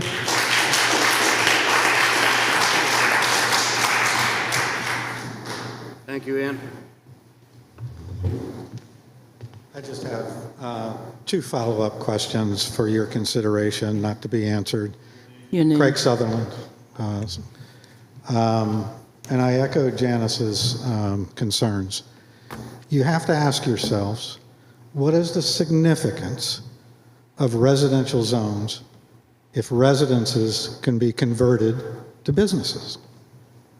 Regardless of the parsing that you were referring to, a building that has no residential owner and no owner-occupied requirement is a business. Just like the inn that's right down the street, all the other bed and breakfasts, all the inns that pay licensing fees, has all these inspections, they have room taxes, they have all these things. It's all circumvented. It's a business. So what is the significance of residential zoning based upon your ordinance, other ordinances, if residences with no owner-occupied requirement throughout the year can be converted to absentee businesses? That's question number one. Question number two is, what other business can I open? Once you let that out of the gate, there are no residential zones anymore. To Janice's point, can I open a dog kennel? Maybe, right? What else can I do, right?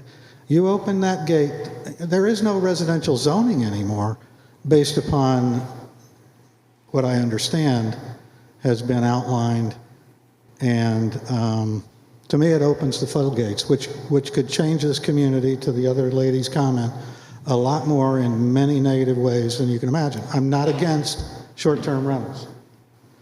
I just think if it's in a residential zone, it ought to have some requirement that the owner occupies it for some period of time. So we don't have these businesses operating businesses remotely in our residential neighborhoods. It's as simple as that. It's common sense. Thank you.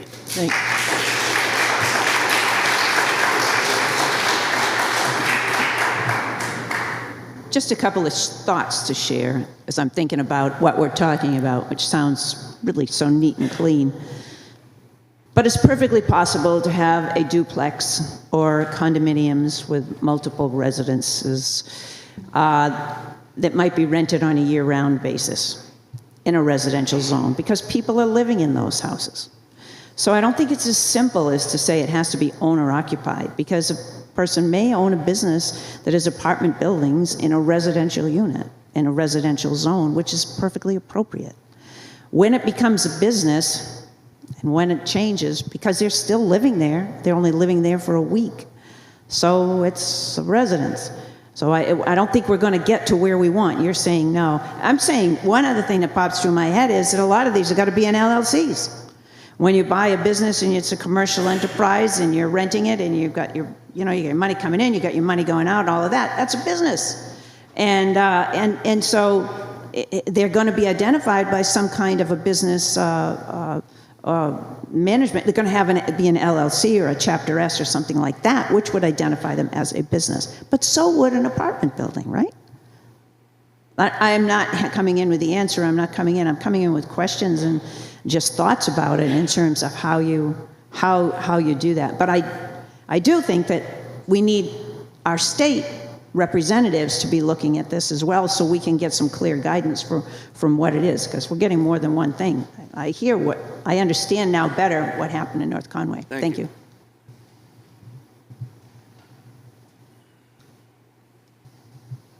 All right. Moving on from short-term rentals. Anybody else who wants to say anything? We're all right here. You came. We'd welcome your opinions.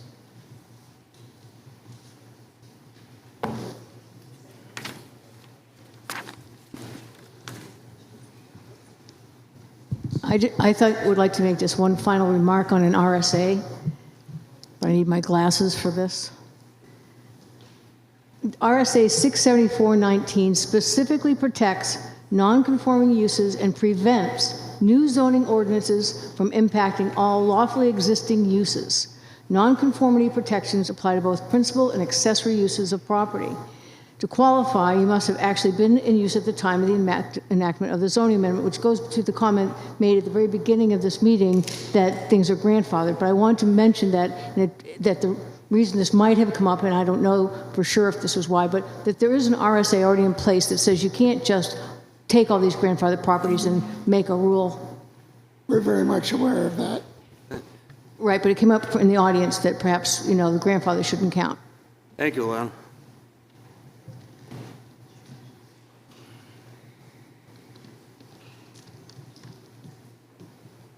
Audrey Klein again. I think I'd like to be able to come to the work session. Is that going to be public so there can be more back and forth discussion or not? Or you can let me know later. So the special exception, the items that you laid out, whatever they end up being, those can be a list of requirements under a special exception, as well as the 2 or 3 general special exception clauses that are in the special exception area. So each use can have a group of identified requirements that are in the special exception, and I think they should be in a special exception and not left up to staff to verify whether or not the property is meeting that, because frankly, that's a lot of work, and we're not really seeing that happen on a lot of levels with staff. So I think it should be in the special exception, but I do think that a special exception every 2 years is not going to work well. That's really burdensome for the property and for the, if we have 100 Airbnbs, I mean, I just don't see us doing that. So I think you should maybe think of a back off on that a little bit somehow while still maintaining the requirements under the special exception. We would not be requiring everybody to get a special exception every 2 years. They would just need it at the start. Oh, I thought the regulations there said every 2 years. To renew their license. There's a license? The idea would be that if you were having a VRBO or a bed and breakfast, whatever, that you would need to renew the license to say that you're doing that. So where is the license regulated? Because a license is not a zoning issue, it's a... It would be through the select board. Right, okay, so I did not see that anywhere in the material I read that you were also suggesting a license. Got it. I usually, your approval. Must be renewed every 2 years, but that... Okay, so there's a license process through the selectmen. There's a permit through the zoning under this. The special exception.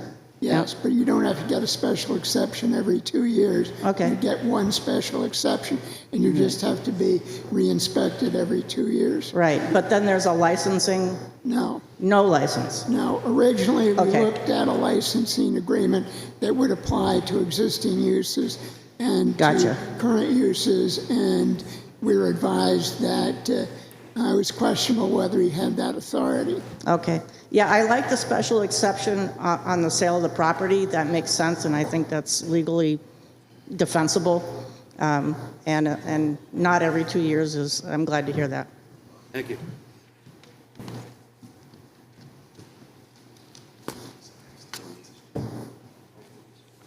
No, just the explanation and then... Good evening, Derek Brown, Libby Street. I've been sitting here wrestling, and I love the community involvement in this from both sides. There's a lot of very interesting and challenging issues here. I was sitting here listening to some of the suggestions of, well, let's just do site inspections, and that's a hard thing to do, right? Unless you have a known reason to be into that property. But then I got thinking, well, maybe there's another way to do that. And I got thinking of the tax assessor's office. And I know down in Massachusetts, and I expect it's very similar here, if the tax assessor knocks on your door and says, we want to inspect your home, you can say yes or no. If you say no, they're going to go based on the records they have to assess what your taxes are. So if you've got a short-term rental property that's advertising they can sleep 19 when they've got 6 or 4 bedrooms for real, to me, that's a go time for the tax assessor's office to say, let us in, or we're going to whack you for this many bedrooms. Now you'll make money. And now you'll flag a reason for an inspection. Now you got a reason for an inspection, call on the team. You've got all the things in place to regulate this already. Just do what's on the books. That's all I got. Thank you. Thanks.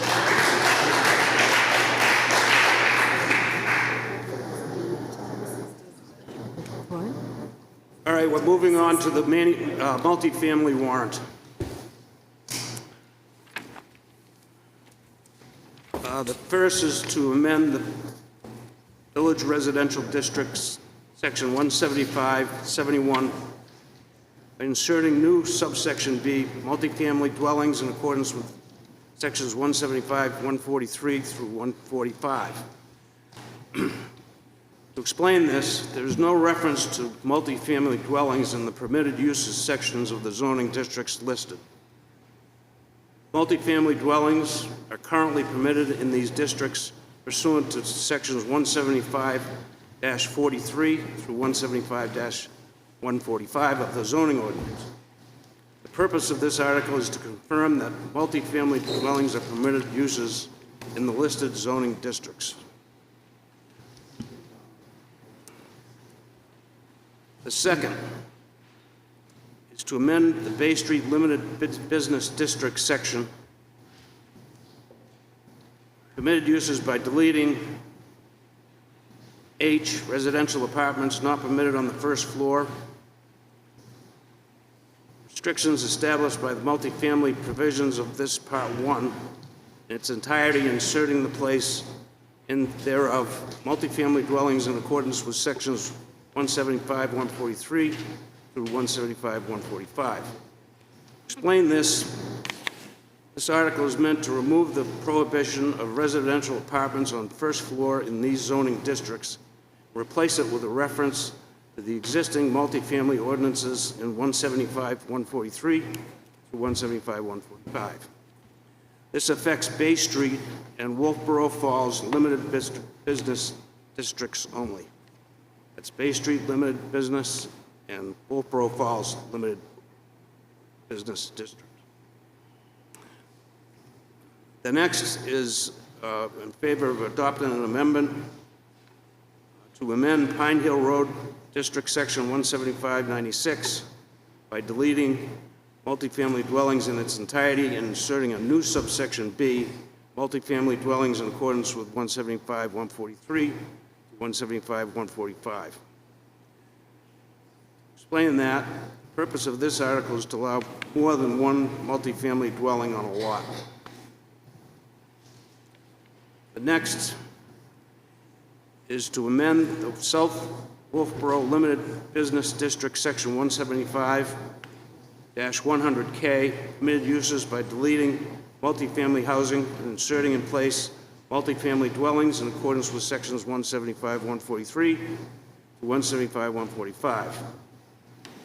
Explain this. This article is meant to replace the existing permitted use of multifamily housing with a reference to multifamily dwellings ordinances in 175, 143 through 175, 145. Last is ordinance to amend 175, 144 by inserting the words Center Street, Route 28, Mixed Use Business District, so that the section shall read, Section 175, 144, requirements for VR, R, and GR in all commercial districts except CBD, WF, and Center Street, Route 28, Mixed Use Business Districts. Explain that. The article removes multifamily dwellings as a permitted use in the Center Street, Route 128 Mixed Use Business District. So this is the write-up and the explanations we're working on for the multifamily warrant modifications.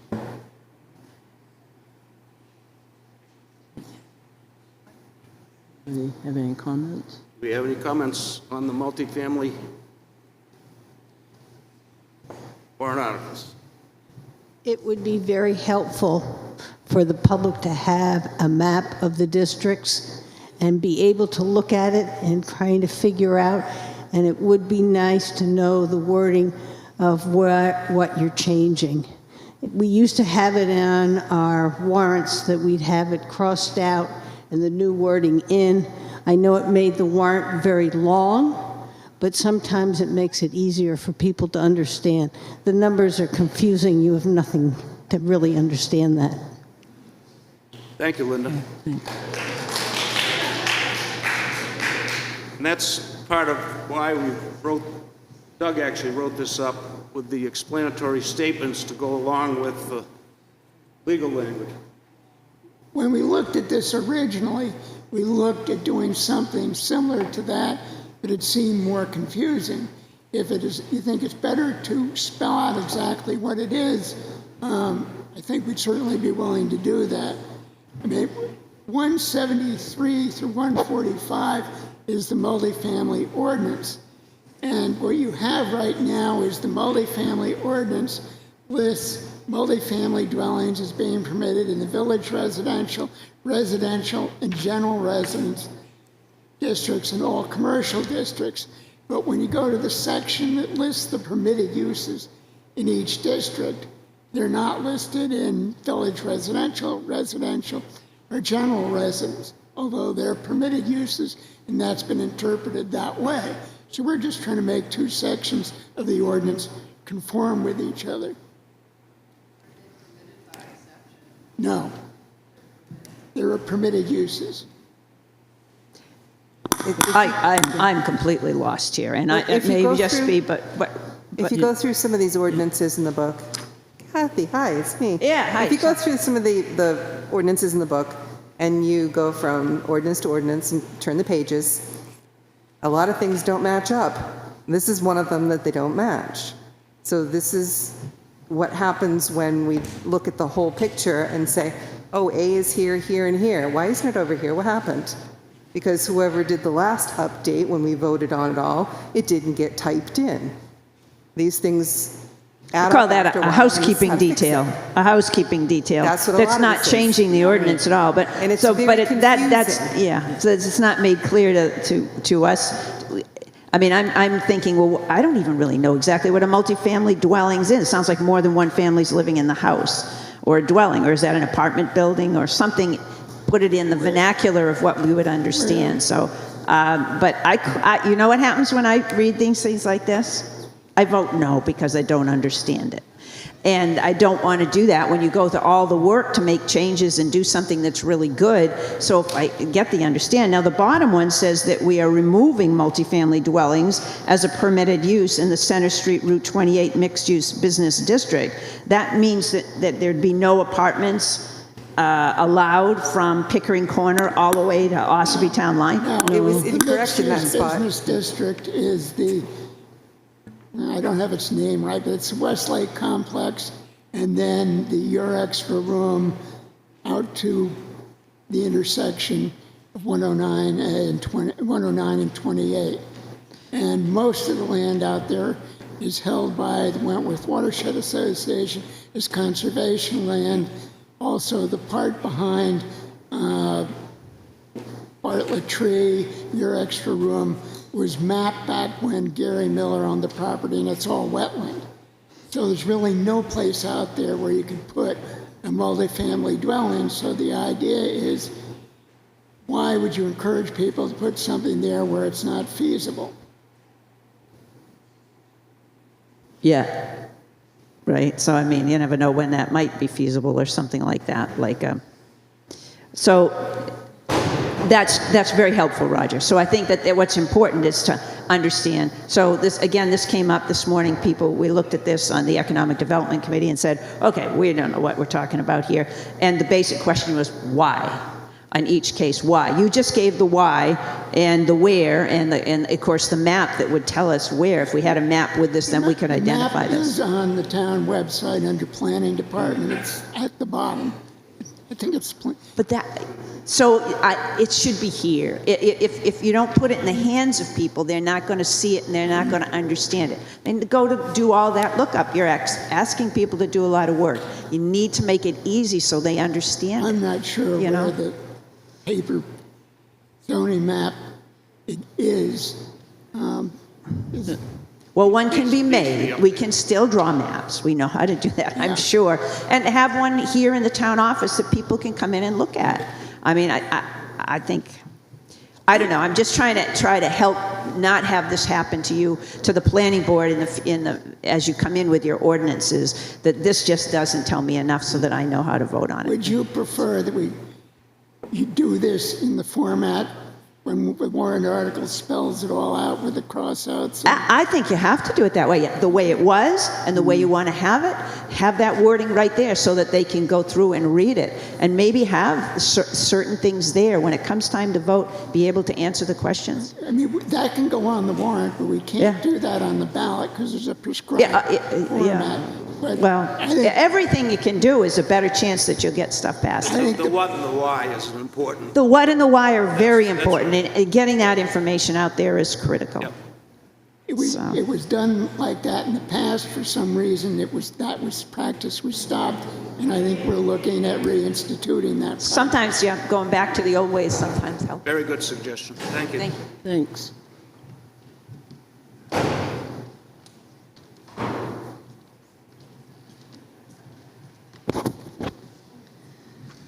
I beat Paul O'Brien to the mic. First time. Audrey Klein. So again, we're here again, and I'm going to say the same thing. The reason things don't line up is because you're reading it backwards. Where you start with the zoning ordinance is in the districts. You find out what's permitted and what's not permitted, and then you go to whatever section it sends you to. We've had this discussion before. I still don't agree with you. I think this opinion was given to you by, you've never allowed us to read the question and the answer from the attorney as to why this is being read this way. I think that, I don't know if you've had more conversations with the attorney, but I wish you would, because I think that you're beating a dead horse in this direction. You're saying you're not changing anything. You are changing everything. Just for example, and I'm not going to go on and on, although I could. So the way you've got it written now, you can have a 4-unit building in Robin Acres, on Wambeck Road, back in McManus, Springfield Point, Oakwood Road area, Alpine Meadows. You can convert a house into 4 units at 6 units per acre if you're reading it the way you're reading it and allowing that in the GR and the R districts.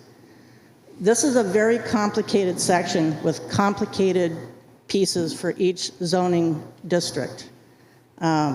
We're not trying to make everything the same, as some people have said.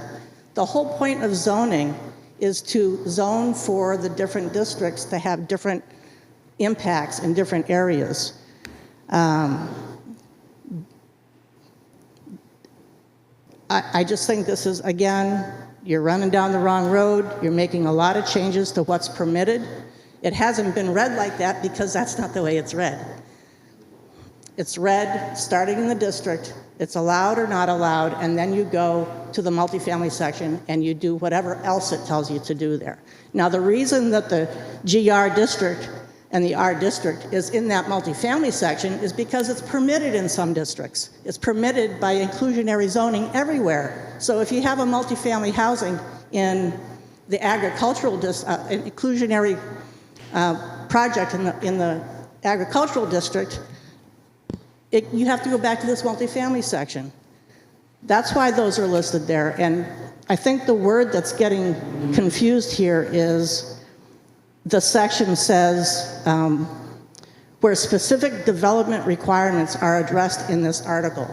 And it's that word, development requirements, that has been misinterpreted to mean a use as multifamily. That's not what development requirement means.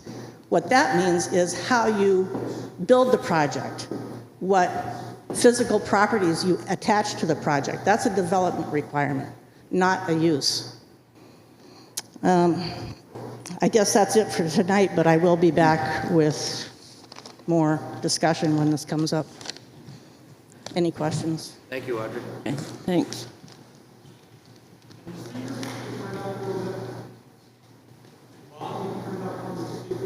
She probably needed to get closer. Yeah, can't hear. Okay. Paul? Hi, Paul. Can you hear me now? You hear me okay? Okay. Paul O'Brien. So the article that speaks about village residential, general residential, and then the explanatory statement says the article removes multifamily dwellings as permitted use in the Center Street. That sounds like a carve-out. And I think that my colleague, Linda, said it would probably be important to show a map. Because that says, if you take a hard look, Chick, Bickford, Stoddard, College Road are not carved out. You can have multifamily there, but on Center Street, Route 28, it's not permitted any longer if this ordinance is approved. Or did I misread it, Roger? Well, it's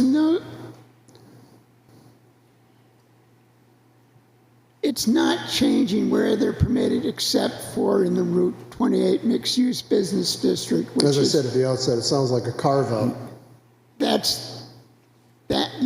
is the Westlake complex, and then the intersection of Route 109 and 28, most of which Sounds like a considerable carve-out. portion of it. Yes, that is coming out. It sounds like a carve-out. What do you mean? Sounds like a Sounds like it's, we want to just exclude that, but I'd like to understand the business reason why you want to do that. The reason is because the intersection, lots of the intersection are owned by the Wentworth Watershed Association, held for conservation. They also own the land behind Bartlett Tree, your extra room in there, and that has already been mapped as wetlands years ago. There is not a parcel out there large enough to support a multifamily development. So I think rather than get into a debate as to what is and what isn't, I agree with Linda. For all of these, you should show a map so that people can see what is in and what is not in. And that way they have more of an intelligent way to decide whether they want to vote for this or not. In terms of everything else here, no boundaries are being changed. Okay. It just sounds to me, again, my uninformed former planning board, this feels to me like a carve-out. I remember that this planning board deliberated whether we could have an assisted living or dementia care center actually out in that area. And it was okay to do it, with the exception is we couldn't plumb water. We needed water from 2 direct wells. And that's right in that area that you're talking about. But that's not within the particular district. They needed a variance for that. But that's in the area that you're talking about. So It's I would not just within recommend that you have a map so that people can look at a map and know what they're about to vote for. That's all I have for recommendation. Yeah, that's a good, Thank you. good idea. Thank you, Bob.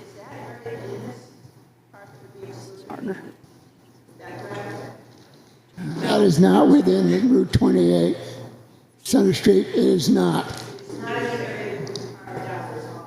Right. It would be not. It would be. Would not. Be, I don't believe it would be available for multifamily, but that's not a change. Yeah. I don't think it's in. I'd have to look at the zoning maps.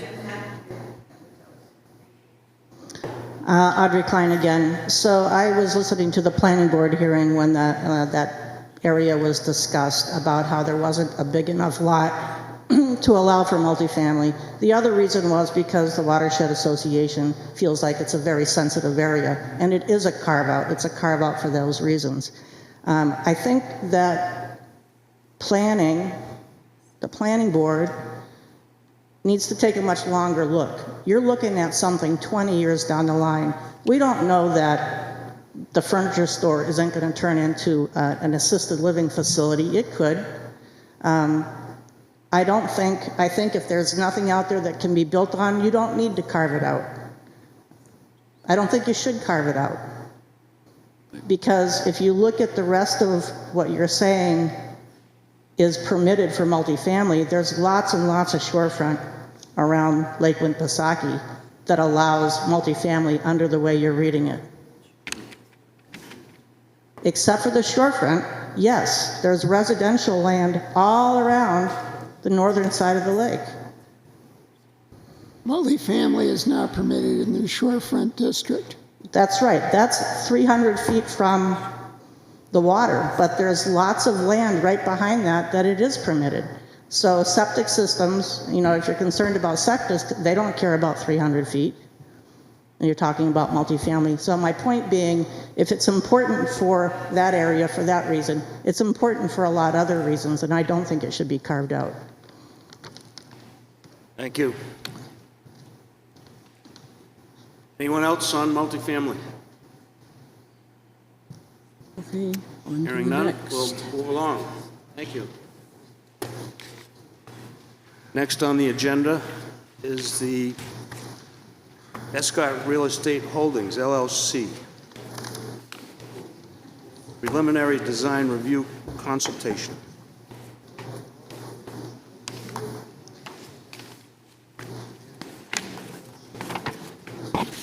Is there somebody here for that? Someone here to represent Escot Real Estate? Nope, I guess not.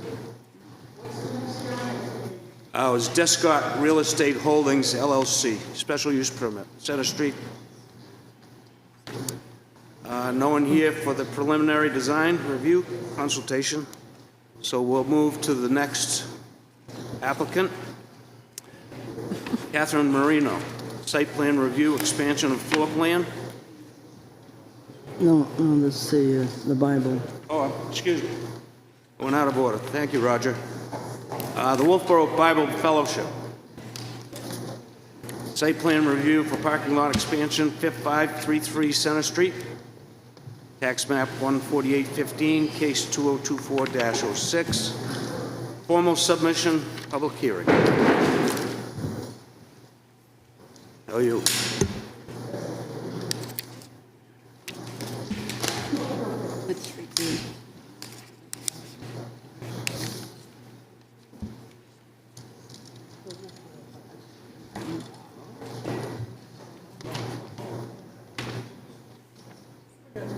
Can you angle that so that people in the audience can see it as well? And Julie? You got to put it on that side so you can get it with the camera. Right there. That's why they put it so you can get it with the camera. Camera's on stage.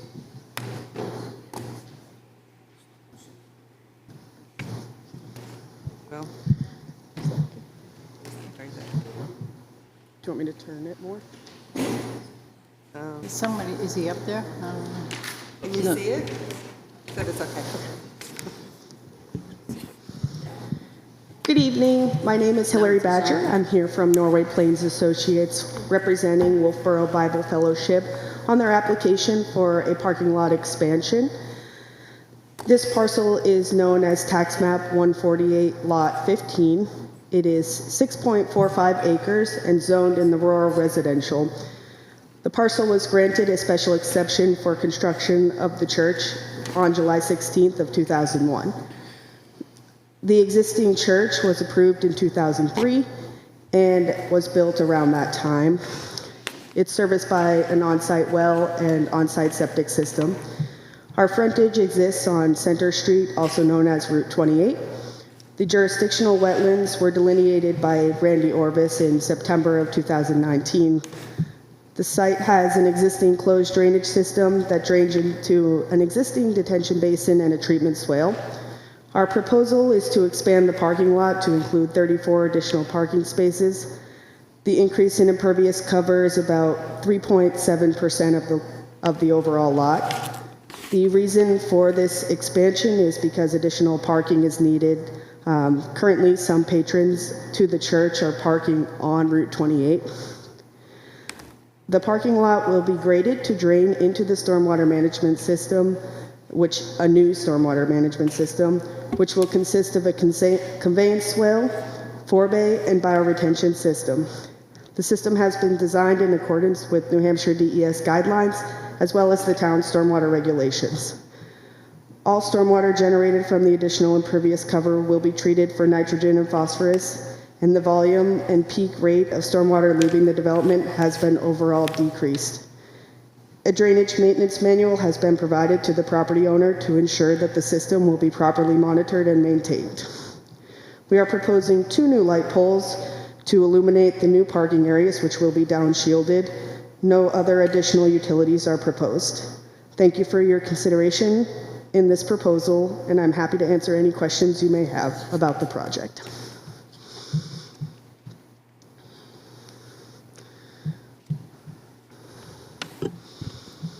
I have a question about your drainage summary. In the second paragraph, it reads wetlands to the west of the development. Should that be east of the development? Yes, it should. Okay, that solves my confusion. Sorry about that.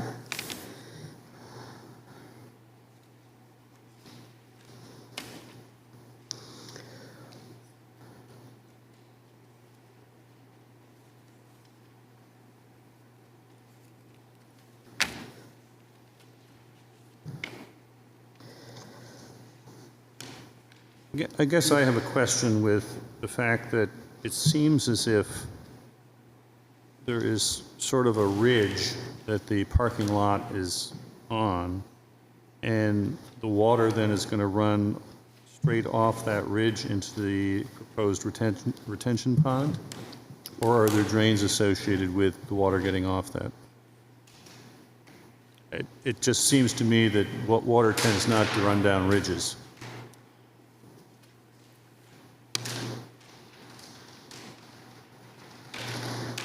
It looks like an excavation to me. There is going to be significant excavation and pushing the slope back, and currently there's a swale that runs around the perimeter of the parking lot, and we're going to reconstruct that with this new development. Is the swale those 2 kind of places with the, looks like riprap coming down either side of the church? Yes, the swale that's there today is riprap all the way down from Route 28, and it goes around the parking lot and then down all the way back to their existing stormwater management system. And there's one on each side of the park? Yes. And are they both remaining? Yes, they will remain.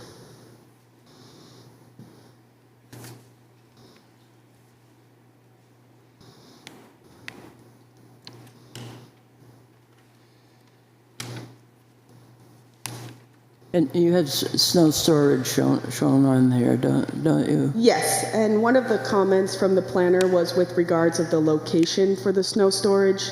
The swale is not intended for treatment. It's just meant to convey the water into the treatment practice. So the snow being put into that area is actually the best place for it to be located, so the water can then be treated through the system. Okay, and all of your work is outside of the wetlands buffer? Yes, it is. And is that marked in the field? It's not currently marked in the field, but it can be during construction. Yeah, okay, I think it probably should be. We have marked out the limits of cutting that they will be doing for the tree removal, which are all outside of the buffer zone. And it looks like you have a silt fence that's going. Yes.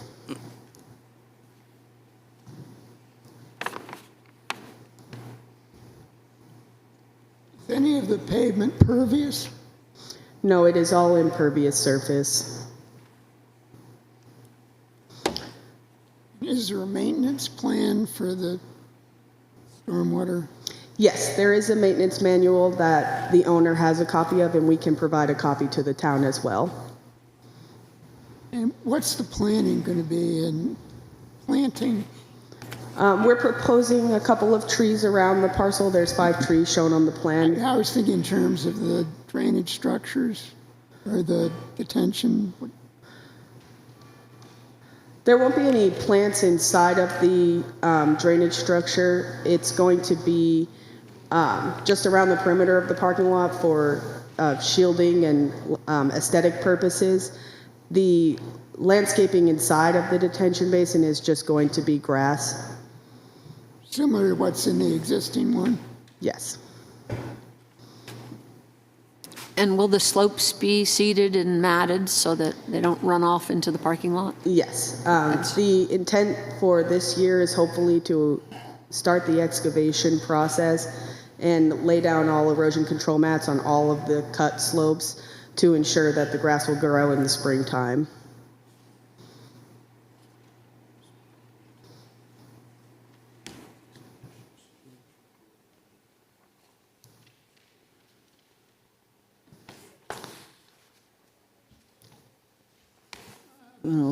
Could you address the removal of suspended solids and nitrogen and phosphorus? The suspended solids will be taken care of in the sediment forebay. That will give all the stormwater time to settle out before it flows into the bioretention basin. The nitrogen and phosphorus will be treated by the bioretention filter media per the specifications of New Hampshire DES Stormwater Manual. And that'll get the 80% of suspended solids, the 50% of nitrogen and phosphorus? Yes, and that comes from the MS4 manual. That's a state document that we utilize to determine what system is best for that type of removal. Thank you. You're welcome. Any more questions for the board? If not, I'll open it. No, we have to accept the application as complete. So I'll make a motion to accept the application as complete. I'll second it. All in favor? Aye. Okay, now we can open it. Is there anyone in the public who would like to speak to this? I have questions. John Arupka from Kenny Shore. A lot of the plans that they mentioned tonight were in the future tense. I just want to mention that they've been working on it for about a week and a half. Trees are already cut. I just thought the board should be aware of that. Thank you.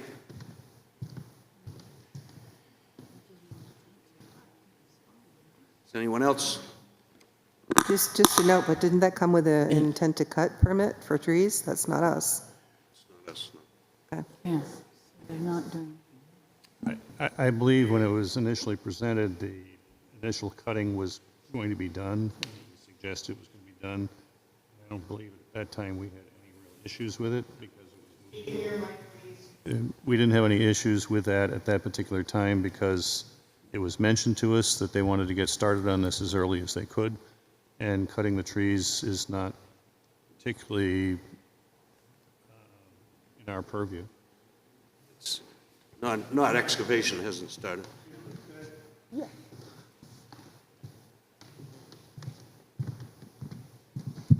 Yes, my name's Walter Dorsey, and the last time we were up here, I had talked to the board, and specifically, I think this gentleman here had mentioned to get a intent to cut, and which we did. I went up to the town, I think the following day, got the paperwork, and mentioned to the staff that gave me the paperwork, how are we going to know if there's the amount of lumber that's going to be taken off of the property, and they told me that the logger would know if they were over 10,000 board feet or 20 cords of wood, and I handed those to the contractor who gave them to the logger, and he said that there was going to be well under that amount, and it really wouldn't apply. And most of the stuff, they had I believe a truck there either today or yesterday, that most of the stuff was being run through a chipper. And so he said, yeah, this wouldn't be required. And then also the people at the town hall that I I got the farm work for. They said, no, the logger will know, you don't have to worry about that. I said, okay, but due diligence, I wanted to make sure that the contractor and the logger had the appropriate forms if required to fill out and deliver to the town. So. Thank you.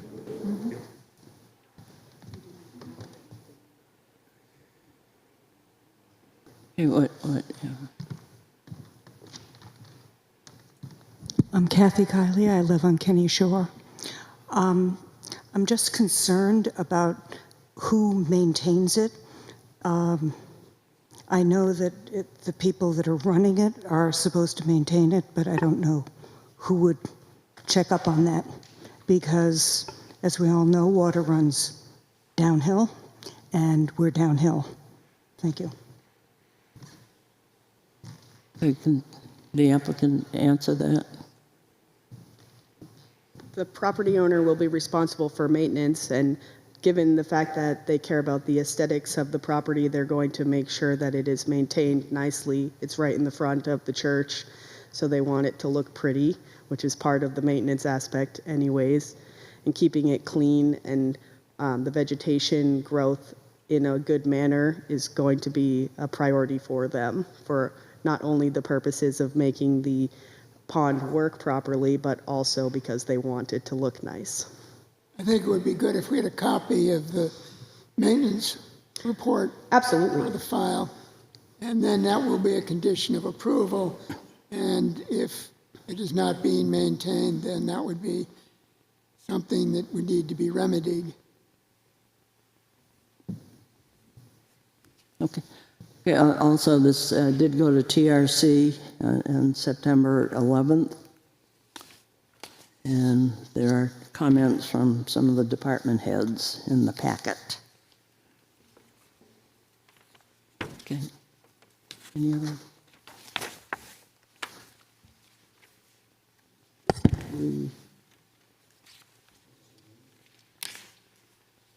Anyone else that needs to speak?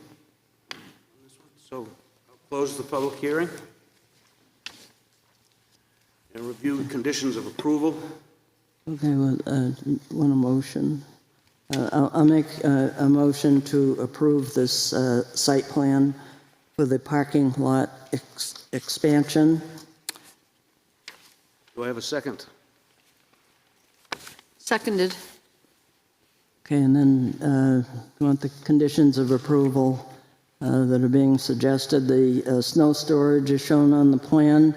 It appears to be within the stormwater swale and should be moved so that it is not stored within the stormwater infrastructure. All work is outside of the 30-foot wetlands buffer.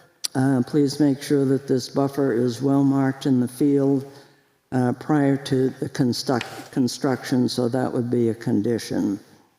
The final drawings need to be submitted and stamped by the land surveyor, engineer, or architect. All of the documents submitted in the application packaged by the applicant and any requirements imposed by other agents are part of this approval unless otherwise updated. There is an appeal process for this. And then those were conditions before we can sign the plan. Then the conditions after the final approval is that erosion control shall be properly installed on site prior to any construction. Erosion control shall be properly maintained throughout construction. Any breaks shall be repaired within 48 hours of a storm event. Active and substantial development for this project is defined as construction of the parking lot and associated drainage. These improvements must be started within 24 months of the planning board approval date. For in perpetuity vesting purposes under 674-39, substantial completion for this project is defined as completion of the project. Snow storage shall be removed and stored such that the drainage structures can function properly. And then as built plans are also required. And you wanted a maintenance plan? Yeah, I would like to include that the maintenance plan be submitted, and also that what's called for in the maintenance plan be followed after approval. But given the Norway Plains comments about the snow storage, do we want to keep that requirement? That it be moved if? No. I'd like number 1, under conditions met prior, to be changed, because you just explained that for the swales to work properly, the snow's got to be stored in them. Is that correct? This is not a treatment swale, it's just for conveyance. The stormwater won't be treated until it starts at the forebay, and having the snow stored in the swale itself helps direct it towards the forebay, so it will ensure that whatever melts will be treated. So I think this is backwards. I think the snow needs to be plowed into the swale so that it will drain off in the direction it's supposed to be. I think if Not you, as number 1 says, that it should be moved somewhere else. to make sure it's not stored in the forebay and the bioretention basin would be good, but having it in the swale is where would be best for the project. So, Which I also agree goes with to Julie. number 4 at the bottom, also says the same thing. Yeah. It should be removed somewhere else, which is, according to how they've built this, is wrong, because it should be put in the swale, so it will drain down the hill. Okay, so you're saying that condition number 1 should be removed, and condition number 4, after the final approval, should also be removed. And actually, all of that is spelled out in the maintenance program that they've got going, which should be an update of the old one that they've got going. Right. Right?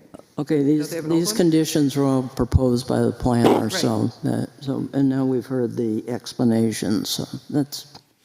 And you wrote down to get the updated plan afterwards, maintenance plan. Yep, include maintenance plan.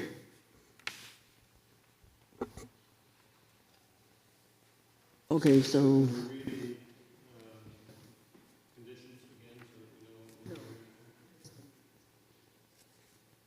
You're kidding me, aren't you?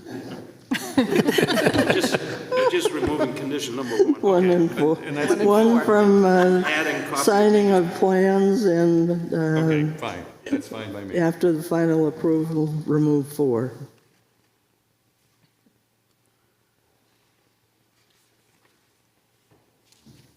Okay, so motion has been made and seconded. Motion has been made and seconded. All in favor? Aye. Any opposed?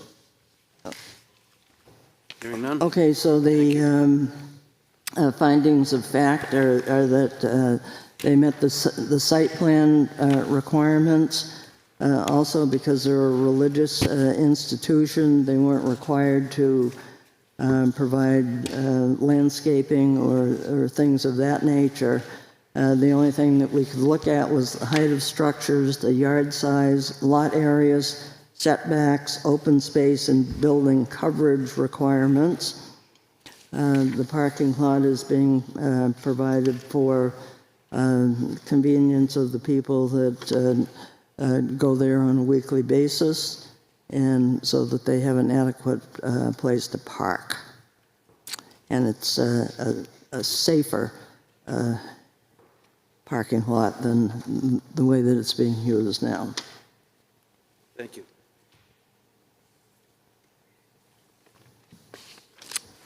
Okay. Very good. So that's. Thank you. Thank you.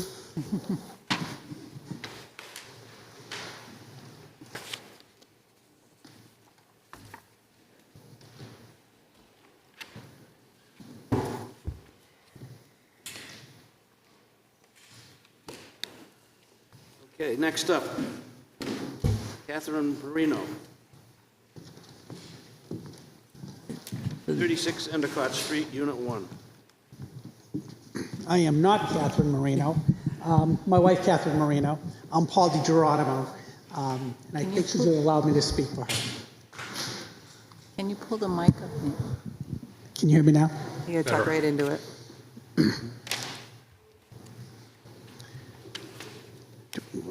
Go ahead. So, I was here, the property's at 36 Endicott Street, Unit 1. And the property is Kingswood Townhouse condominiums. There's currently 8 residential units, and 8 residential units along the waterfront. Endicott Street is here, and along with the 8 residential units is 62 docks, along with 62 parking spaces for those docks. Our unit, Unit 1, is on the end cap, and currently there is 8 storage sheds adjacent to our property on the living level that are unheated area that are storage sheds for the 8 residential unit owners. We're proposing to move those 8 units to a lower garage, to a lower level, and create living space. But that's Unit 9, isn't it? So there's a little confusion. No, we have to, this was for Unit 1. That's right, so that's what I'm reviewing. So Unit 1, so there's a The little... expanded floor plan. I'm sorry? It was subdivision for the expanded floor plan. That's right. Yeah. So Unit 1 is going to be moved out into the current unheated storage closets, and those closets will be moved down to a lower level. And that is part of the 8th Amendment of the Declaration. Okay. And in the same declaration is the creation of Unit 9, which is the next Okay, item. but that's the next one, so we have to go through this first. Thank you. It does lead to some confusion that it's one amendment and 2 issues. Right. I have a couple of concerns. First of all, this plan should at least refer to the condominium. What we've got here is we've got these rectangles floating in space. They could be any place. I mean, it does say 36 Endicott What was Street. submitted were building plans that was submitted with this application that I don't see on the planning director's review. I'm not sure I followed your answer. Did you There just say needs you to be handed in something building here. plans?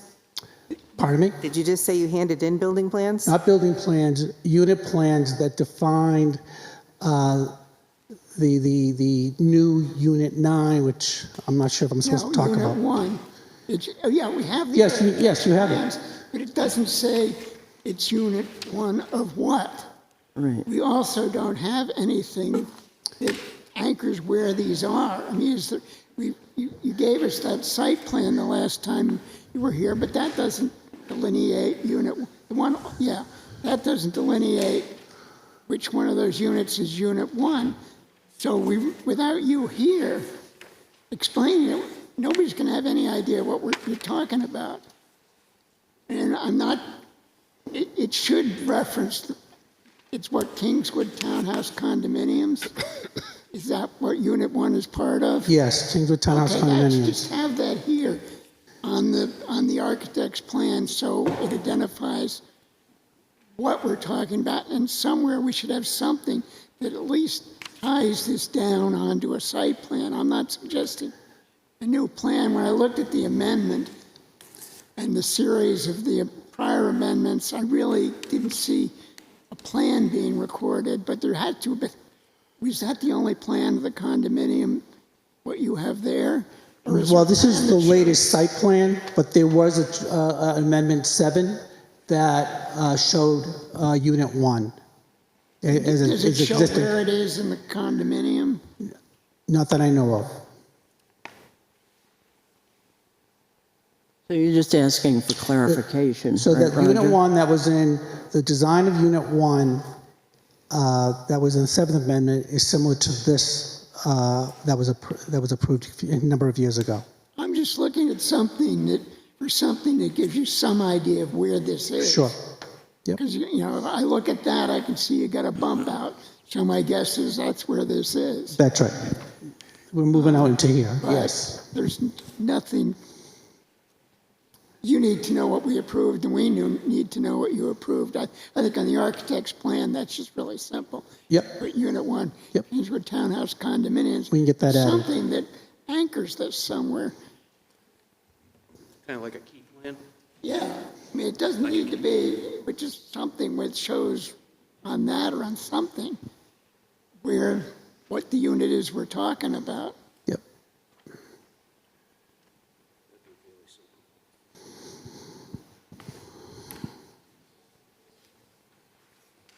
Did you have another concern, Roger? You said you had a couple. No, those were the two. There's one labeling it as Kingswood. The other is trying to get something that shows us where this is. Thank you. Okay, also the letter from James Murphy, who is the president of the condo association. In his letter, he says, to my knowledge, the draft 8th amendment and the related floor plans have the support of the unit owners of the association. And therefore, on behalf of the association, he was submitting this. But he says, to my knowledge, do we have any information that shows that they all have approved this plan? What we're looking for and what Attorney Sabrina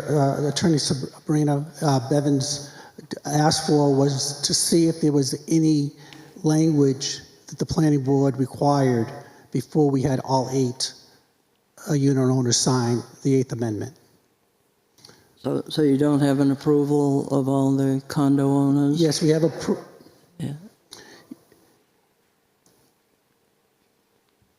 Yes, we have approval from the owner. Okay, because that's why I said, it says here, to my knowledge, and that's why I brought it up. So is there a copy of the approval? Yes, that's submitted. That's what she's reading. It's dated September 9th, 2024. And that's the president stating that there is approval from the 8 unit owners.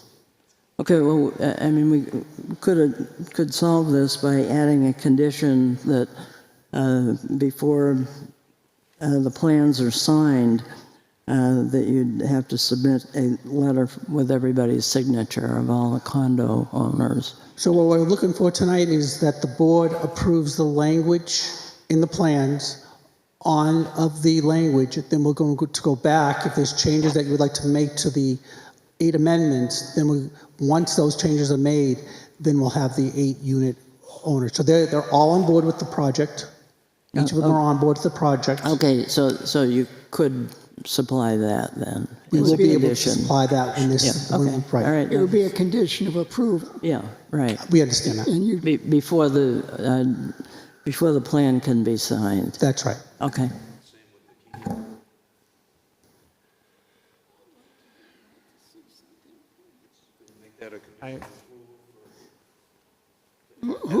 who's checking the conditions of approval these days?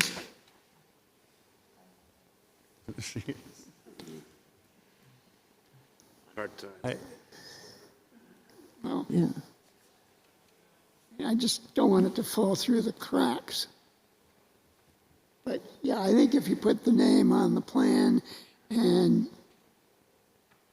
identify where unit 1 is, but I think it would need to be the part-time planner who would do that. Yeah, okay. Thank you. Okay, so do you want me to make a motion that this application is complete? Yes. Okay, I just made that motion that the application is complete. Do I hear a second? Seconded. Thank you. All in favor? Aye. Aye. Aye. Aye.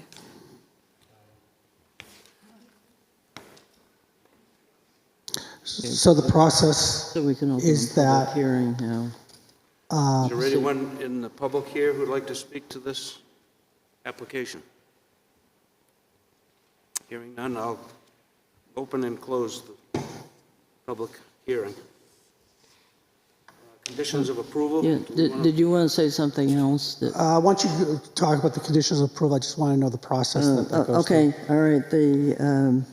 So there's a motion to approve the expansion of Unit 1 on Kingswood Townhouse condominiums at 36 Endicott Street. The applicant shall submit updated draft condo documents and bylaws for review by the planning department prior to recording at the Carroll County Registry of Deeds. How about making that executed? Condo document. Executed condo documents. Oh, okay. Executed. Okay. The applicant shall be responsible for the payment of all recording fees. All of the documentation submitted in the application package by the applicant and any requirements imposed by other agencies are part of this approval, unless otherwise updated or revised to clarify in some manner. In the case of conflicting information between documents, the most recent documentation and this notice herein shall generally be determining, and then submittal of the final drawings and recording that this needs to be recorded at the Carroll County Registry of Deeds. Did you include the revised architectural plan with the name Kingswood? Yeah, okay, all right. Townhouse, Yes, and that's, also yes, a right. key map or a locus map showing Okay, the revised, location. and that goes under, yeah, okay. Number revised. 4, may I add, it says final drawings, and it says land surveyor, engineer, and architect are responsible for the site plans. It's only the architect on this. There's no engineering, there's no land surveying, there's no exterior. That's condition number 4. It's hoping to remove the word land surveyor and engineer. Okay, and then after the recording, that there is an appeal process for this. Before we vote on this, I realize this is the first of 2 applications, but I have a question about the second application, and that is because it's creating a 9th unit, which is commercial, but there are 8 units on the property, which according to the tax map are 1.28 acres. And under C1 commercial district, you're allowed 6 units per acre. And if you add in commercial space, you need to deduct that from the lot area. And I've got that 8 units require 58,080 square feet, and that 1.28 acres would accommodate 55,700, would require 55,000. 1.2 acres consists of 55,756 square feet. So the question is, can we approve a 9th unit under the zoning ordinance? Okay, but does that affect Unit 1? Well, they're contemporaneous, so if they don't want to do one without the other, it would be related. I don't have the area of the lot with me. I do not know the area. Yeah, I couldn't find a lot on it, but the tax map says it's 1.28 acres.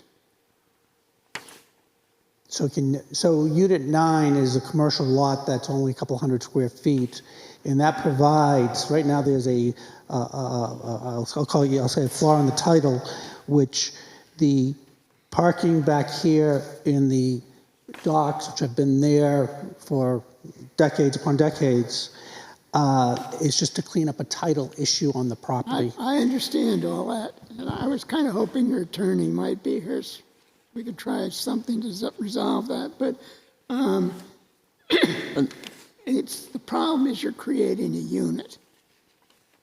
Okay, but does that affect this unit 1? No, but if they're tied together. No, they're 2 separate applications. I understand that. But Okay, all right. do you want to do one without the other? Well, we can't execute, it's the Eighth Amendment talks about the one document, the Amendment 8 of the Declaration talks about both issues. So both issues have to be approved to be able to move forward.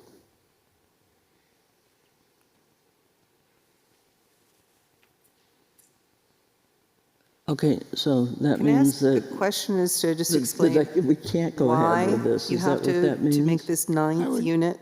What's the whole behind it?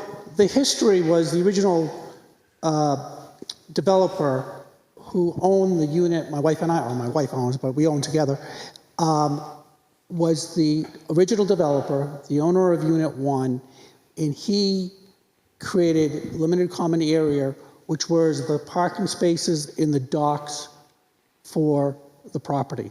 So it belonged to Unit 1. About 20 or 30 years ago, he sold to 4 of the property owners, the unit owners, and they removed it. So there was a title issue at that problem because Unit 1 no longer owned in limited common area those areas.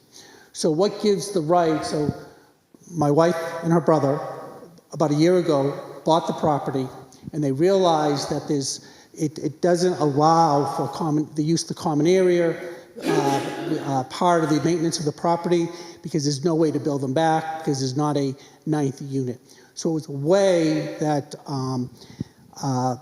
the property there, that we could fix the title problem of how there's access to the common area and items like that. So it was what the attorneys came up with.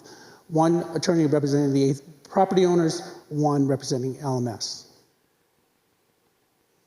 So it was the best way to fill it. So nothing's changing on the property. There's not additional people living on it. There's not additional docks. There's not additional parking spaces.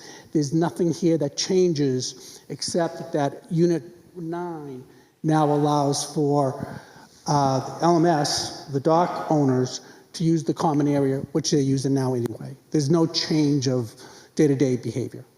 It's just paperwork.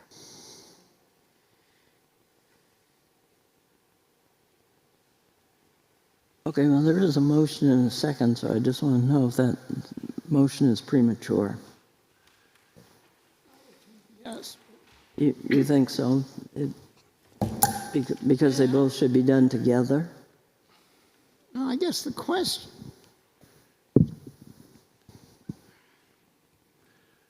Well, you need them both together. So we need to solve this problem in order to move forward. It seems like it's a legal problem. I mean, should it be limited common area in favor of dock owners or something instead of calling it a whole new unit? Well, I think the fact you were calling it a unit is the problem. Yeah. If we can get around calling it a unit, then it is. Especially the 9th unit as opposed to 8 units. But isn't it called out as Unit 9 now in all the new paperwork? It is called out in the proposed 8th Amendment as Unit 9, yes. Can Unit 9 become limited common area? So, Attorney Bevins, Adam McLean, who represents LMS, the dock owners, worked with the local attorney, Randy Walker, and that's how they resolved the problem by creating a 9th unit. It seemed to connect all the dots of cleaning up title for LMS, a method for the 8 property owners to have a 9th unit that can help contribute to the maintenance of the property, so forth. So out of the 8 units, current units, it's 5 of them are owned by the Marinos, my in-laws. So it's kind of a group project there anyway. So the units are all individual residential units except for this one. That's right. Yeah. That's right. And so this is literally Unit 9 is 2 bathrooms that exist there currently for the use of the slip renters, and a small storage area that's only 10 by 10, 10 by 12 square feet, 10 by 120 square feet or so. So it's a minimal commercial unit. So Roger, say again what your thoughts are as to why this won't work. Because there's not enough land to create another unit? Yes. By like a lot? By like a little? No, it's Well, not. it's either enough or not enough. But we don't know how much because there's nothing that says how much? It's something, but we can't, it either is or it isn't enough land. And I think we're at least 3,000 square feet short. So do we need more paperwork? Showing No, a we deed needed or to something? we need to call it not a unit. I don't, is this a piece of, is this unit or this bathroom to be basically a common space for people? Limited common area so there's 3 types of ownership, control of the property. There's a unit, each owner a residential unit. Then there's common area, which we all have it, and there's limited common area, which only the deed owner can use that space. And that's what the storage shed, the LMS's storage shed, and the 2 bathrooms are limited common area. Did that answer your question? But isn't this a common space for people who use the docks and people who use the area? So it's basically a common area. Yes. I don't know why, I don't understand why it has to have its own little designation. I mean, and if it was part of the common area, then that sort of takes away the need for Unit 9. It's above my head. I don't have the answer to that. You do have, LMS runs the docks, is that? That's right. They own the docks. Okay. And you've got, within this, you've got storage units, and then you've got Unit 9 has space and lavatories and unit, and then it has some additional space on the diagram. That's right. Which is not,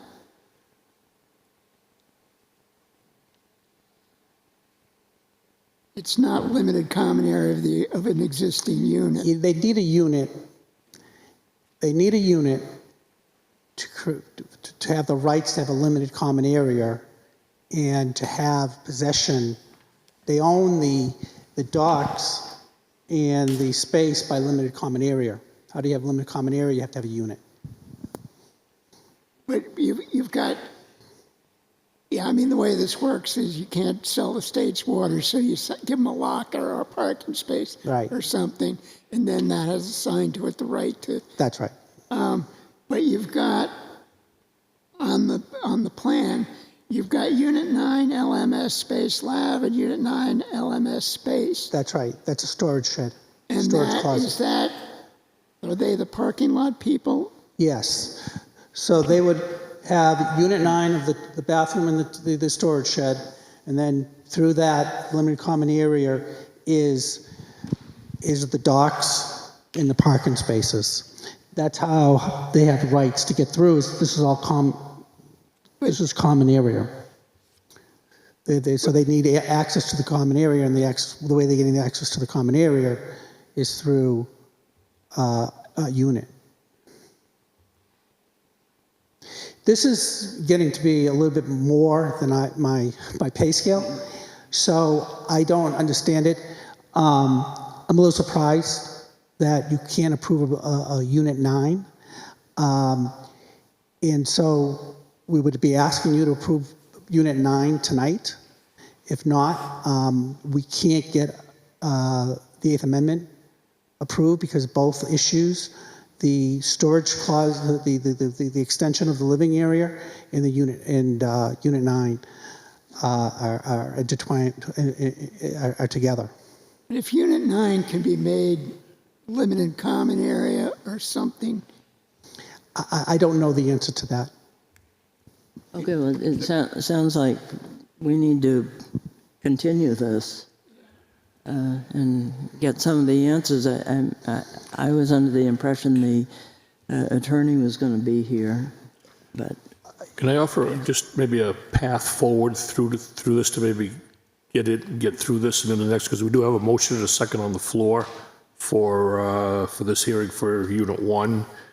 My thought is if we do go through with the approval here for Unit 1, and there's a series of conditions we went through, and then if we get into the next application and, we get into more discussion and come to a decision on that, the way I would, looking at this under the conditions to be met, if the applicant, if we don't come to any kind of conclusion or it doesn't meet their needs, by them not coming through with the conditions, like basically by not recording the plan, then that wouldn't activate approval for Unit 1, so they would be able to kind of readdress the whole situation there. Or I could just, we can say that we are removing the approval right now for Unit 1. Well, and I would see both of them run with your again. ball, is that we should get a Unit 1 approved. Yeah. And then we'll work on, I don't know if we're able to move forward, but then we get addressed the issue with Unit 9. Right. That's kind of my thought there. We get through this one, get it done and stuff, get into the next one and see where that goes. But if we approve Unit 1, then we've removed the common area for Units 1 through 8. I don't think anybody on the board has any problem with what you're doing. I certainly don't. I just think, how do we get to where we can approve it? Yes, I actually suggested the attorney not to come today because, we got approval. The attorneys work together, and then with the planning director's support, I thought this would be, the discussion we had would have been approved. So I didn't. I had recommended the attorney not to come. I'd also like to see the original plan of the unit delineations. We just have a new Unit 1. We don't know what the old Unit 1 is. If that's what you're questioning, we can make that happen. Because it's what's on the ground now. We have to compare what's new to what's on the ground, what's already approved.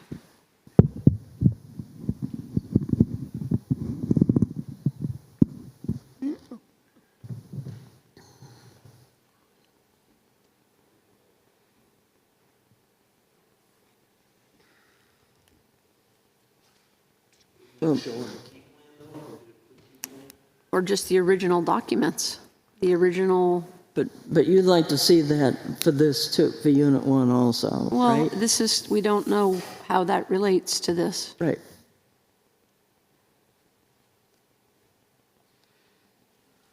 I would just as soon remove my motion to approve. Well, it's not like we're, saying, no, we hate the idea. Yeah, right. We're just saying that it's premature. Thing here. And that we need more information. And I'd also suggest that you made the recommendation to approve before we started discussing the Unit 9 and its complexity. And so therefore, I think it's a valid thing. Yes, yeah, right, yes. And actually, I would remove my second. So does this get continued? Yeah. And when does it get continued to? Yes, it would be continued. How much time you need to talk to some attorneys? What are you looking like in 2 weeks? Next meeting would be 11, 12. Let's target that. right. Catherine, do you want to talk? 5, but Yeah. Right.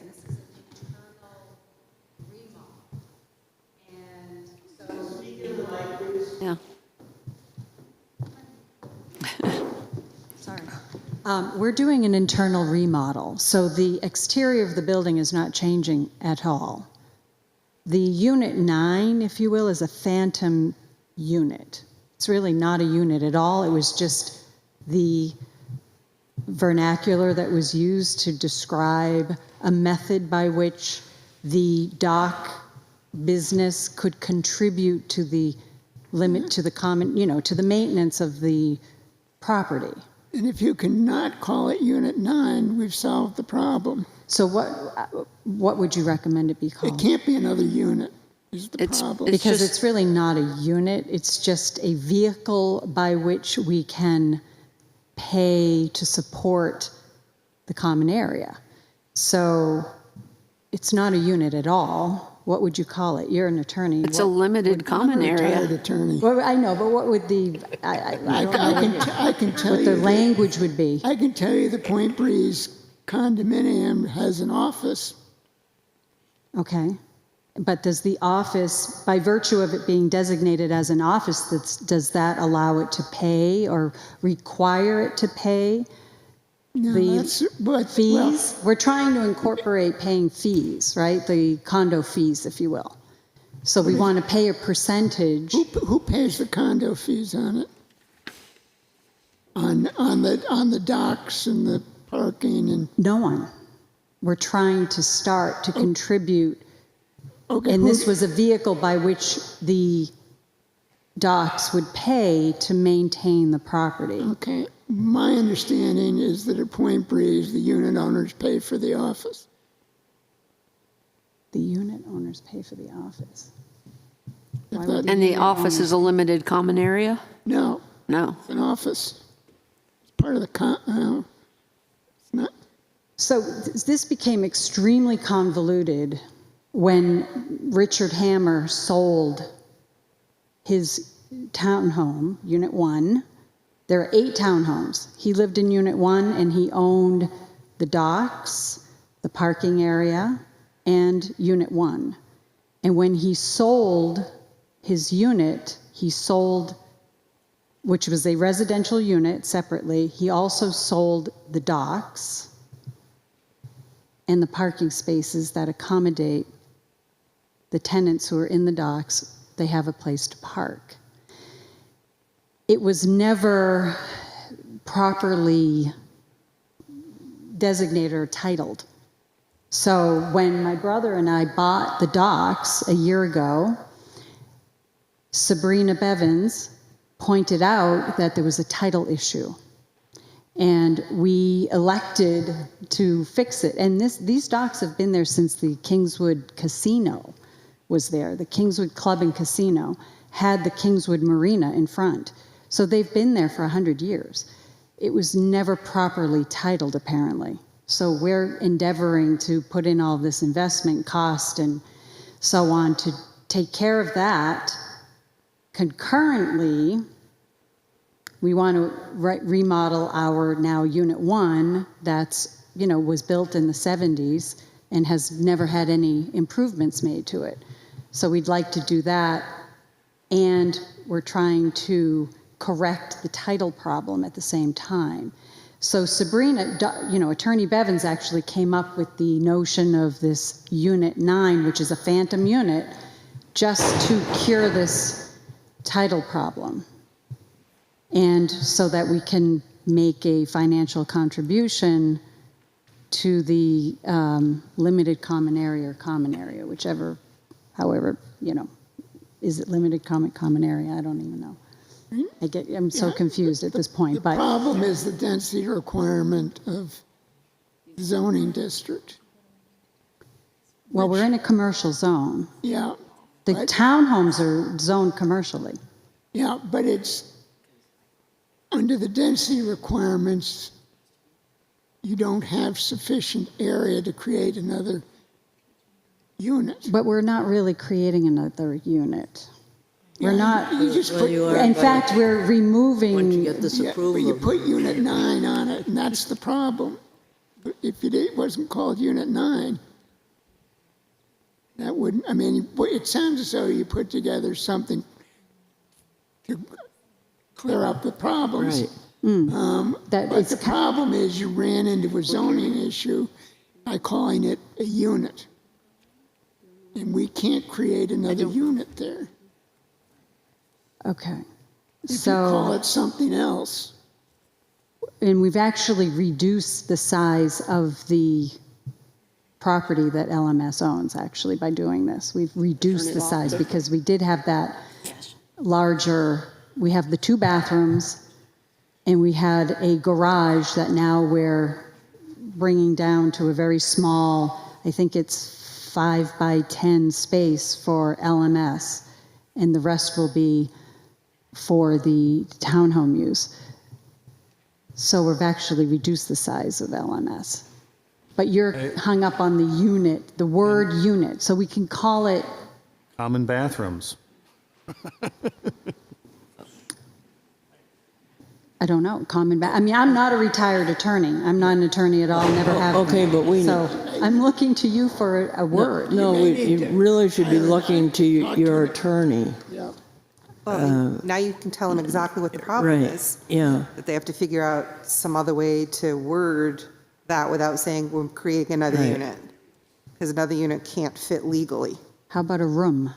Room 9. It could be limited common area, that's what it was.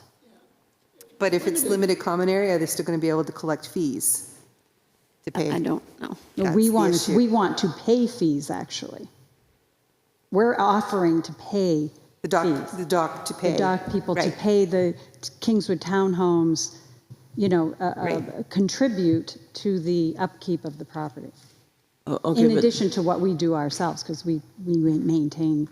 Yeah, this is a zoning issue, and all we're suggesting is that we hold this over and have your attorney deal with the issue that Roger Murray has just brought up. That's So all. Brian had changed the name?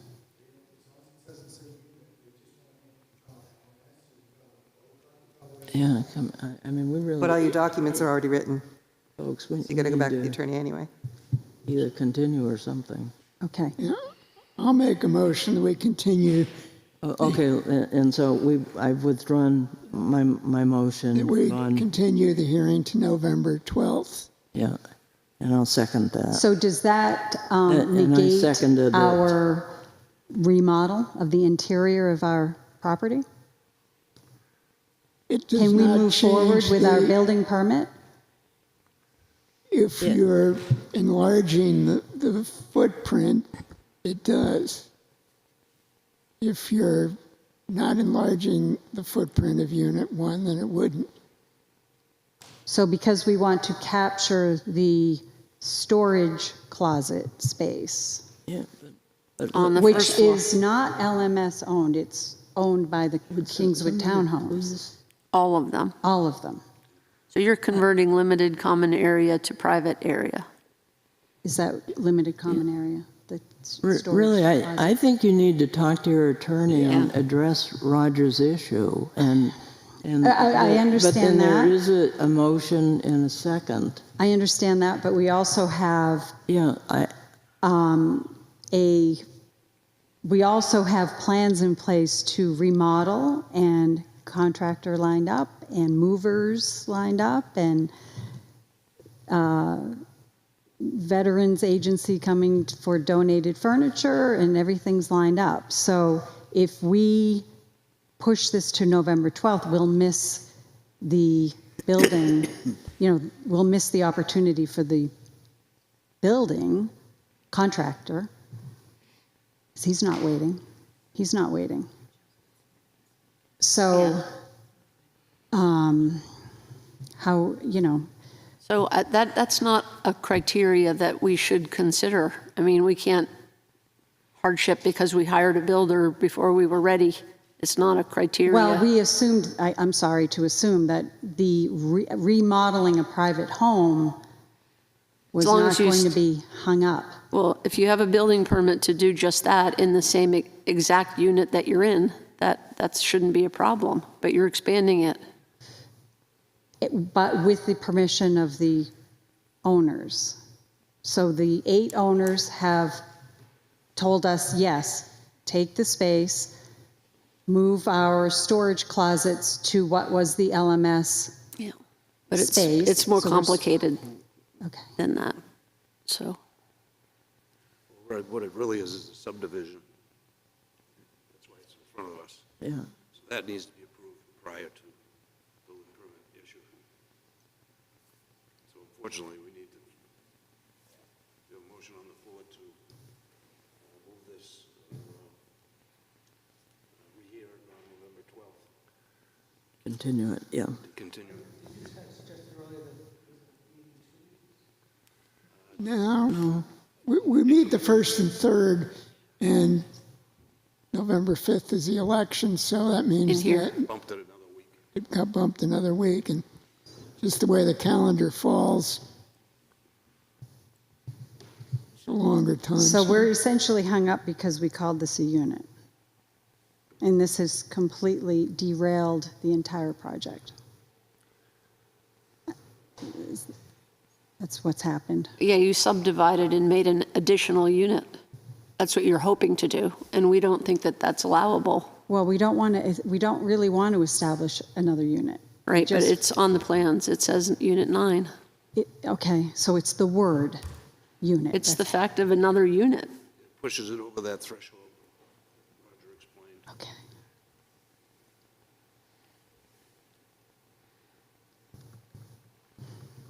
So there's no way to get around this.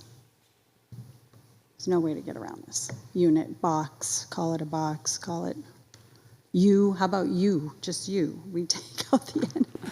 No. Okay. The attorney might not think that solves the title problem. Oh, okay, we need to vote on this. All right, we have a motion on the floor to continue this hearing to November 12th. All in favor? Aye. Opposed? Thank you. Thank you. Okay. Sorry. All right, next and last thing on the agenda is the CIP Yep, okay, this is the, minutes. this is the 2025 to 2034 capital improvement plan. You all have a copy of the draft. And what this is a public hearing for any members of the public that wanted to comment on it. And I'm not sure if I'm not sure if Ann wants to comment on it or not. She's but it, Open the public hearing. yeah. Okay. Well, the what this is it's intended to aid town officials in scheduling the investment of town resources. The CIP is an advisory planning tool.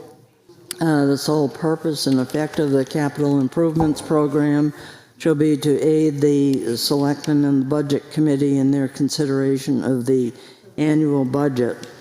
The adopted CIP must be submitted to the Board of Selectmen and the Budget Committee for consideration as part of the annual budget.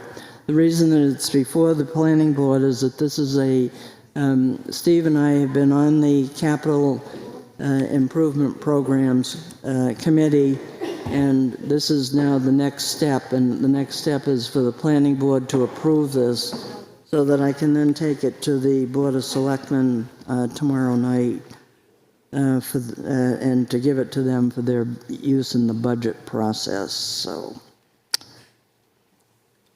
does anybody have any questions about all of this? Thank you, Kathy.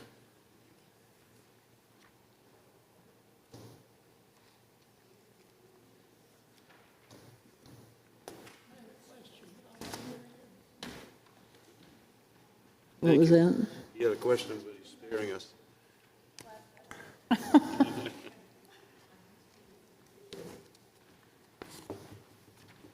So maybe it's ready to move on up to the select board? Maybe it's ready to move on up to the select board? Yes, I hope so. Just saying? Is that a motion, Julie? Sure. I'll entertain a motion to Kathy move this to Selectmen's meeting tomorrow night. The Planning Board, right. I second that. Okay. All in favor? Aye. Opposed? Okay. Thank you. And I'd like to move that we delay reviewing the draft minutes. We have a person that needs to go home, and we need to shut down the public presentation because of the illness. I don't see the need to have these approved tonight. I agree with that. Okay, so I'll make a second. Aye. And accept. 10 o'clock, right on the clock. All right.